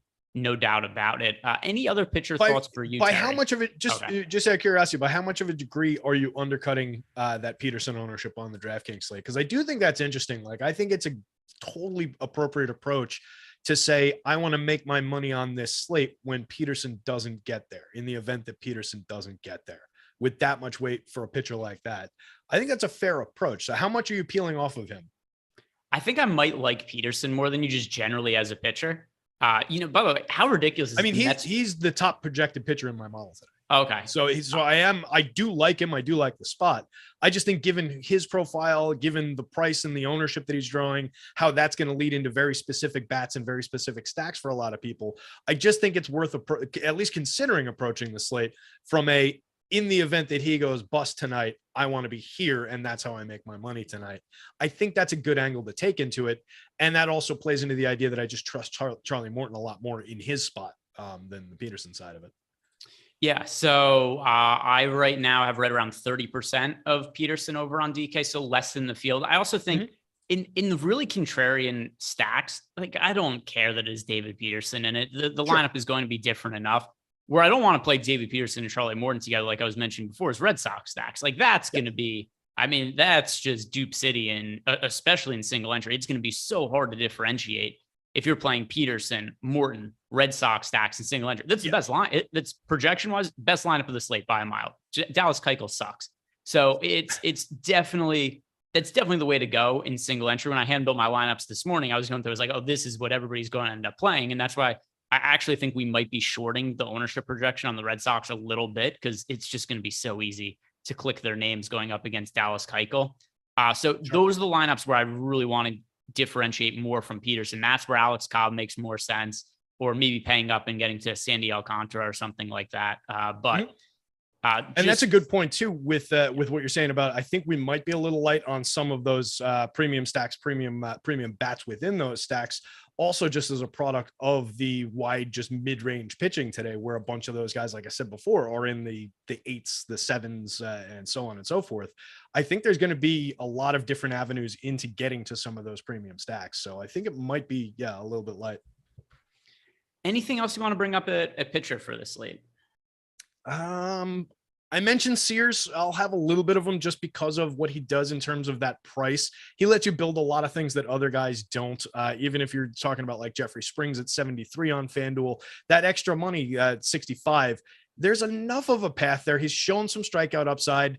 I'll probably have some hedge stacks with the Orioles, and I'm only talking about a handful of lineups here, but he does unlock some very interesting combinations of premium bats that I think will be different combinations than what the other people are going to from the $8,000 David Peterson tier. So I think you're getting the differentiated combinations. So with a guy like that, I think maybe it's worth grabbing a couple shares. Springs, like I said, I'll have some shares of. Where are you on Pivetta? He's very middle of the road for me, and I'll probably be below the field. I don't know that there's really been any slates that I've rostered Pivetta with any kind of regularity this year. He's somebody who I kind of get confused why he ends up being owned on a lot of these slates, especially one of this size. So I'll bring up pushing 20% on DK today. Yeah, it doesn't really make much sense to me. And we've seen that frequently. Like, I don't know what it is that people gravitate towards him, but his numbers aren't great this year. They don't suck, but he's like a very mediocre pitcher to wind up constantly. I would struggle to say that his numbers are good this year. They're average at best. 4.4 ERA, 4.33 expected ERA, 22.8% K rate. So yeah, it is 44.3% hard hit rate. I mean, he's targetable for, some offensive upside in a lot of spots. I think just his last start, didn't we threw bats at him, I think. Yeah, just based on his ownership, I'm cool with not playing him. Like that's probably the most confusing pitcher ownership on the slate for me. Yeah, I'm right there with you. I'm not sure how much I'll end up with at all, but I know it'll be below those marks for the field on both sides. All right, we've got a super chat from our guy Jorge, who's really been killing the game as of late. Jorge is at the top of GPPs every day over the last, 3-4 weeks now. So he's left us his usual super chat question for DraftKings: favorite low-owned stack and pitcher, high-owned stack and pitcher, willing to fade. Thanks as always. All right, so let's talk about the pitchers first, because we're wrapping them up. This will be a good summation of it. And then we'll go in and lead this into our offense talk. So in terms of pitcher, who is our favorite low-owned pitcher of the day? Favorite low-owned pitcher? This is a DK question, right? Yes, DK. I think it's got to be, I mean, if we're talking really low-owned, it's Luis Castillo probably for me, if you want to pay like all the way. Well, he's 12% now. How low owned are we defining low owned? Like, are we shooting for like super low? Because then it's probably Darvish at 0.5%, despite facing the I Dodgers. don't think it has to be that. I think anything in the neighborhood of 10%. So then it's probably so then for me, 9,900 Luis Castillo, I think is very interesting at 12%. We know that he's got upside even against that good Guardians lineup. So I think he's right there. Your guy Alex Cobb is definitely right there for a cheap price. Yeah. So Cobb, to me, 10% owned. That's going to be my answer for a low owned tournament guy. Pitcher to fade, we just talked about it. Of the pitchers that are popular today, the only one I could really advocate for fading is Nick Pivetta. And once again, there aren't that many popular pitchers on the slate. We've got 4. There's Charlie Morton, David, 5. We'll include Alcantara, although he's much less popular than some of those other guys. But Morton, Peterson, Sandy, and then we've got Nick Pivetta down there. He's just so much worse than those other pitchers. That's easily the answer for me. Yeah, I think that's the answer for me as well. If I'm taking anybody out of the pool, which I don't, I take the bottom guys out, but a guy like him, I'll usually leave in. I just don't expect to get much to him. So that's arguably a waste of a few lineup spots in my sort, I guess. But if anything really floated to the top, I would take it maybe, but it's not a spot I'm looking for. And then, we get into any Dustin May? Is he at all interesting to you, just based on his just ridiculous strikeout upside? Have you seen his stuff this year coming off the elbow? I admittedly have not gotten a chance to check him out this year, so that's why I was kind of not bringing him up until I got to throw it to you. He might have the best. He might have the best just stuff. Like if you're just watching based on the eye test, he might have the best of anybody in baseball. I don't know if there's a way to really back this up with numbers by looking at some of the spin rates or the movement or something. He had last year there was a bunch of stuff on Pitching Ninja before he got injured. And he was basically Spencer Strider last year before he got injured last year. But there was a bunch of stuff like the absurd horizontal break on his two-seamer, where it was exaggerated to this point beyond the average that was so outrageous that you couldn't, it just defied belief. And then you play the video and it's like, nope, that's exactly what he's doing, because the ball moves from over here to way the hell over there. It's just unhittable when he's on. So the concern I have with him is where we're at right now with the Dodgers in the season. They are up. Like, this is just the most ridiculous thing in the world. If you look at the standings right now, the Dodgers are they're up. How many games over the Padres? They are now leading by 18 games in the National League West. The Dodgers record for the year 90-40. So there is no need for them to extend their pitchers. And I do get concerned down the stretch of the season. We're just going to see a lot of starters go 5, maybe capped at 6 innings. And I do think it's going to hurt the upside of a lot of their starters. And it wouldn't shock me at all for the Dodgers with as snake bit as they've been with pitching luck, as far as injuries and stuff like that go. I wouldn't be surprised by that at all. So definitely a concern, and a kid they're, kind of bringing along gingerly in that regard. Anyway, that said, he did hit 86 his last time out, 71 the first time out. So if he's got the strikeouts rolling, there's enough there. But yeah, I don't necessarily think we need to chase it either. It's not necessarily the best spot in the world.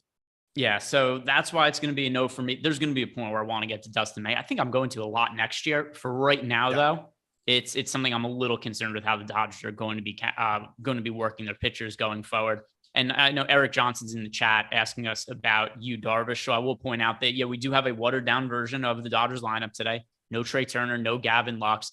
So I didn't really like Darvish that much earlier, but now that we do have that updated lineup, I think he's worth shots on in large field tournaments, but not like as a high priority. Maybe like a 5 to 10% guy or something like that, which would be more than the field, but not anything crazy significant. So let's answer the other part of Jorge's question, and then we'll talk about the stacks for the slate. But he is saying, who is our favorite low-owned stack, and then a high-owned stack that we're willing to fade. So low-owned stack, that's the Mets for me. We talked about the merits of it before. It's just when Josiah Gray is not pitching well, he's giving up a ton of hard contact, a lot of home runs. He has a 30% ground ball rate this year. The Mets are the team that I have landed on in my single entry lineups. So that's where I'm going to, is the Mets. Yeah, that's big time the Mets for me as well. I think it's just a great spot. We talked about a lot of the power upside that I was seeing in my model for it. Another spot that I'm seeing, like I said, is assuming we get that weather to hold off. I kind of like the spot for the Cardinals. They're all in the single digits outside of Lars Nootbaar at the top of the lineup at 13% on DK for 3,000. Everybody after that drops immediately into single digits. A little bit high priced in the middle with Goldschmidt, Arenado, and O'Neill, but that's what's keeping the ownership way down. Seeing nice power on them. Samson, gettable, like we talked about early on, somewhat decent this year at limiting premium contact and home runs. But if anybody's going to change that, it's this team. So I like getting some low on cards as long as the weather holds off. Yeah, and then for his answer, high on stack to fade, it's tough because there's only 2 high on stacks today on DK. That is the Royals and the Red Sox. And by default, the answer is the Royals because I'm sure shit not fading anybody going up against Dallas Keuchel. I know we have some negative leverage on Boston, but part of it is because I think Dallas Keuchel is so hard to project for. You know, how do you project a guy who has an 8 ERA for the season and kind of looks like it could be justified based on the batted ball profile? So Dallas Keuchel this year, of course, the underlying numbers are going to look better relative than the ERA, but they're still terrible. He has an 8.84 ERA, 5.3 expected ERA, 5.79 FIP. Last year, he had a 6.15 expected ERA. So I think that he's the worst pitcher on the slate. Everything about him is just terrible at this point. His average fastball velocity, and this is what happens to some of these guys who are not hard throwers earlier in their career. You could really get lit up when you're a guy who sits around 90 miles per hour, then you hit age 34, and all of a sudden now he's throwing 87. Yeah. You know, it's just tough to get guys out with that kind of velocity. So the Red Sox are really popular, and I know we have them projected as negative leverage, but I just think Dallas Keuchel is bad on a level that's difficult to project for, and I'm cool with the ownership on Boston anyway. Kansas City is my kind of default answer. Yeah, I would just go to Kansas City, you know, based on the quality of the hitters in the lineup. That said, I do think that that's a growing lineup and a team that's interesting, at least. But yeah, if I'm taking one of the chalky teams, I would just much rather have the Red Sox target that ridiculous Keuchel, what he's doing this year. Somebody in the morning show in the chat was saying that Keuchel should be pitching in AAA, and my response was no. Every team in the league should have 28 players who would be better served to be on their AAA rosters than this guy. It's just he should not be in the league right now. Him and Elvis Andrews should be on a plane out of baseball. The only way he should be on a major league roster is if he learns how to hit or something, because pitching isn't for him. Like there's no path where there's no path where he's going to be some, you know, quality starting pitcher at this point. He was great at one point. He's just kind of past it. Yeah. Yeah. Very good real life pitcher for a big chunk of his career. He would keep the ball on the ground. He was really frustrating to roster bats against for DFS purposes, but that's all gone now. And so today's show is sponsored by Odd Shopper. I wanted to bring up a bet that I like. I was just trying to see if it's still on the board, and it correlates with something we're talking about right now. So Terry, the over-under for Red Sox runs today is 5.5. Pretty big mark. Here's something that confuses me, though. Their over-under for runs in the first 5 innings is 2.5. That's kind of hard to figure out why that would be the case, right? Because 5 innings is more than half of the 9-inning game. Their total for the game is 5.5. But it's 2.5 for the first 5 innings. And I expect them to score most of the runs in the first 5 innings. That's when Dallas Keuchel is going to be on the mound. And here are the runs that Keuchel's allowed in his recent outings. 7, 8, 3, 7, 4, 6, 6. They'd be hitting the over in all of those starts. Like 2.5 seems like a crazy low number to me in the first 5 innings. So if you guys want to find the best odds at any book out there for any kind of prop, you want to check out Odd Shopper. It's free to use. But that is one bet that's on the board that I like quite a bit for today. What do you think of that? Red Sox over 2.5 runs in the first 5 innings. Yeah, targeting that and calling that out as a targetable bet makes a hell of a lot of sense, because that number doesn't make sense to me. The reason the Red Sox look so good is because we want to throw those bats at Dallas Keuchel in the early part of that game. Pick off those 5 runs in the first 2 innings and cash that ticket. I love it. Yeah, and it's once again, if you look at all of the starts that Keuchel has made this year, I think he's allowed more than 2 runs in the first 5 innings, or something like 10 of his 13 starts. And this is also a fairly difficult matchup. So what is he doing in the league? He also has I believe this is the worst start of the year. April 20th, Dallas Keuchel started against the Cleveland Guardians. He pitched 1 inning. He gave up 10 runs, 10 hits, and had 0 strikeouts. That has to be one of the worst starts ever. That is brutal. That's got to be the worst start of the year, like you said. I can't imagine somebody was worse than that. His FIP in that start was 19.12. I've never seen anything like it. It's terrible. It's not good. He actually has That's just he has stupid. three starts this year with a FIP over 15. Yeah, so there was that one. Actually, and another one was a start against Boston. He went 2 innings and gave up 6 runs. And then he had a start against the Giants, which was 2 starts ago, 2 1/3 innings, 8 runs, and 3 homers allowed in that start. So he's had some massive stinkers this year. There's going to be a lot of ownership going to Boston, but I do think it's warranted in large field tournaments. But we're also looking for a and he's making contrarian $700,000 this year. It's for what purpose, right? Like Seriously, he's not providing them value on the mound. He's not helping them for the future, and the team isn't even trying to win now, right? Like they're well out of the playoff picture. Well, so I guess I he's don't helping get it. with that, but it's not like baseball doesn't really work with tanking for draft picks quite the same way that a lot of not these necessarily other sports do. tanking for draft picks, but why not just throw You want to develop a kid, get that. or September it cup doesn't of even have to coffee be for someone. developing a kid. We talk about quadruple A players all the time. Why not throw out one of those guys? Hey, he's 25 years old. He has okay results in the minor leagues. He's never gotten a shot at the big league level. The odds of him becoming something, it's slim to none, right? But it's at least existent. The odds of Dallas Keuchel becoming something was like, oh my God, we need Dallas Keuchel. It's not going to happen. So they're just better uses for that roster spot. And like you said, they're paying him as well. But getting back to some of the stacks here, Terry, what are some of the other low-owned stacks that you like getting to? And I mean, relatively everything's kind of low owned today because it's Red Sox ownership, it's KC ownership, and then nobody's really playing anything else with regularity. Yeah, so we talked about a couple of the low-owned upside spots in the Mets and the Cards. I've mentioned the Astros a few times. Then looking at my sort, the Astros are the top-owned team right now. We'll see how they come through in the end. They were getting some ownership. They weren't the lowest owned of these different teams, so that might be why I maybe knock them down a little bit and move things around. Does look like I'm getting to a little bit of contrarian Atlanta. If you want to talk about a very low-owned team going up against Sandy, not necessarily a great spot, but we know that team just can murder right-handed pitching, even very good right-handed pitching. So maybe there's some upside there. I'm not comfortable with the number I'm getting to right now in this sort, so it needs a little adjustment. Boston has kicked down a few pegs, getting to some Philly in here. So it's an interesting spread, and it's definitely kind of broad in what I'm getting to. Yeah, I do think it's really worth spreading around some of the ownership. I will say one team now that's getting to be pretty popular that I don't really see it the same way. The Houston Astros, it's obviously a really good offense. And Reed Detmers, though, has been really solid over the second half of the season. I don't know that we should see as much ownership going to Houston as they're currently getting because Detmers was struggling at the beginning of the year from a strikeout perspective. He was getting some good luck in terms of batted balls and whatnot. He had a no-hitter where I think he had 2 strikeouts and 2 walks or something, which just, once again, a lot of BABIP luck.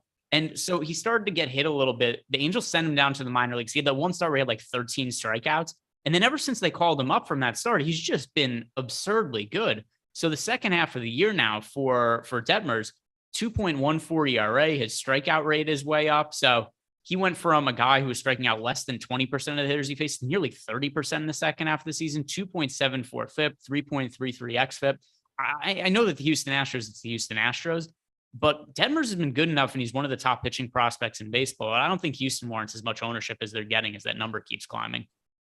Yeah, so that's what I'm wrestling with right now. And it's, you do see a lot of ownership on Alvarez, 15% on DK, 20% plus on FanDuel. Altuve drawing similarly high numbers. It's really the top 5 who are getting a ton.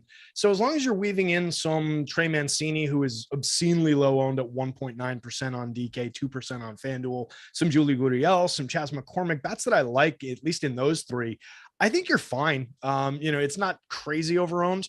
They're more popular than I'd like them to be, particularly on the FanDuel side, but it's not brutally bad. So I'm happy to get to it. I am tempering it a little bit just because I want to work in, some room for shares of some of these other teams as I'm doing this final sort. So we're getting a bunch of questions about the St. Louis weather right now. So I am not playing it. I've ultimately opted to. That's not what I'm going to play today. I do think it's a game that is more likely to play than not. But with that said, it's a spot where I do think it carries some risk, and it just wasn't one of my personal favorite spots to target. Those are the games I tend to avoid from a weather perspective. It's a spot that I think is for sure going to crush, or, nothing's really certain in baseball, but it's a spot I really love. Then cool, I'm good with leaving it in. I don't really want to pay up for Jordan Montgomery that much on this slate. I think Adrian Sampson is better than what the field generally recognizes. So for me, I'm just kind of looking elsewhere with my stacks, and I just hope that's not the highest scoring team of the day. So yeah, we're on opposite sides of that one because I am leaving it in and getting a little bit aggressive about it. For me, it was a spot that was tickling my fancy already anyway. It's basically the exact opposite situation. I totally agree with you. If there's a team that you don't necessarily like already, and there's a good reason presenting itself where there's some risk involved, then yeah, leave it out, get away from it. For me, I'm hoping that the weather keeps the public at bay a little bit on what I do see as a pretty good spot for a very good offense that I like to get to a lot. I also think they just click together really well with some of these other teams, just positionally. You don't have an overwhelming number of outfielders on this team. You don't have 5 guys playing first base on this team. Some of these stupid positional things we've seen lately. So they just make things work with a lot of different teams. There's some good price points to hit. So I've got the cards in, knock on wood, the weather holds off. Yeah. And the thing that really bugs me about looking at the weather is that it's on and off rain for the entire night. So I do worry that they might look at it and be like, okay, we're starting in a rain delay. We're not going to be able to start on time. Then they start to look at the weather. It's like, maybe we have a window and then it's supposed to start raining again. So you look at right now, it's certainly going to be raining at the start of game time. It's 100% chance of rain when it's supposed to be first pitch. Then you got an hour window. Then you get a 50% chance of rain for a few hours. Then there's a break. And then it's a 60% chance of rain the rest of the night. So that's one of the ones to me where I'm looking at it. Also considering that it's a divisional rivalry game, one of the easier games to make up where, they can't do it today. Cool. We'll play a double hitter at some other point because we play a bunch of games against the Cubs anyway. So if you're asking me to say what percentage chance it plays, I'd say like 75%, but that's still a risk that I feel like I don't need to make for this particular slate for me personally. Yeah, again, totally fair. And that's, I'm hoping that does have the impact that I need. And then the weather holds off where I get an advantage on a stack that I wanted to go to anyway. And hopefully it works out like that. But there are plenty of other good spots to spread ownership around to. So your approach absolutely makes a lot of sense. And I'm probably going to get burnt on it. It could be. And I might as well, right? Like Lars Nootbaar seems like he's going to be fairly popular today. He's destroyed right-hand pitching this year. Homers in the first at bat. I'd be like, oh, cool. He's 30% on in single entry. I don't have him. Right. Any really super low owned offenses that you're taking any kind of stand on? Like any 1% owned offenses that you're well over the field on? Wait, let me sort back here. I was trying to get some lineups loaded in here.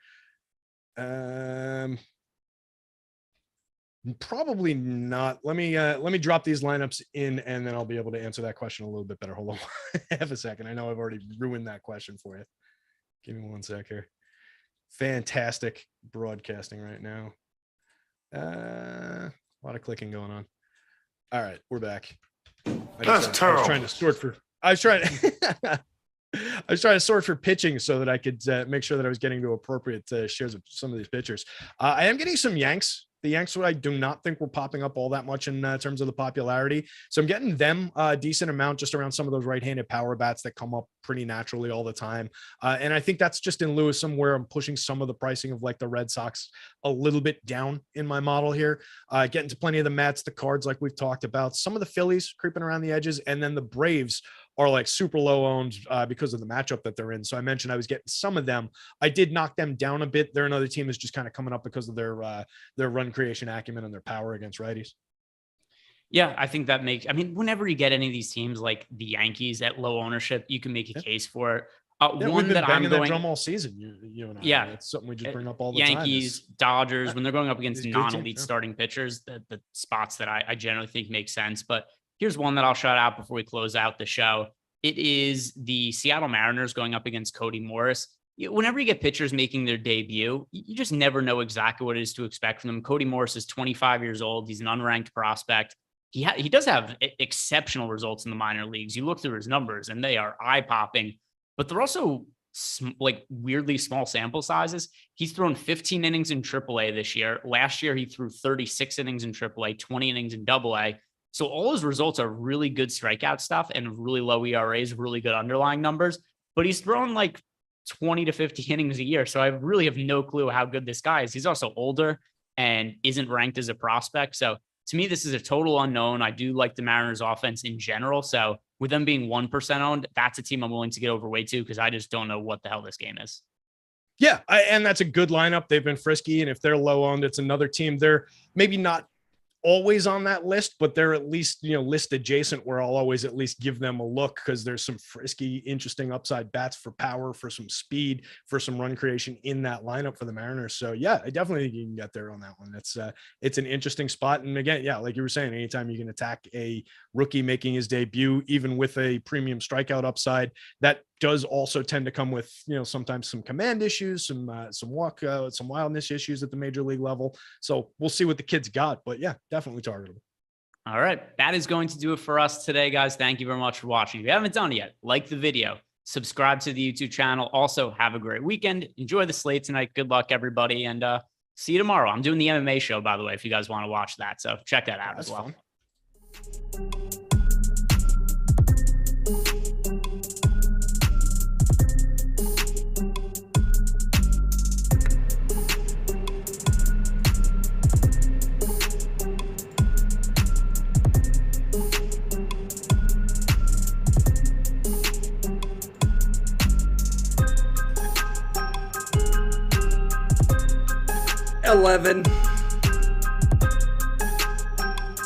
Which I find personally ironic, Greg, that they're fighting in France when the French fucking suck at fighting, historically speaking. I'm just saying.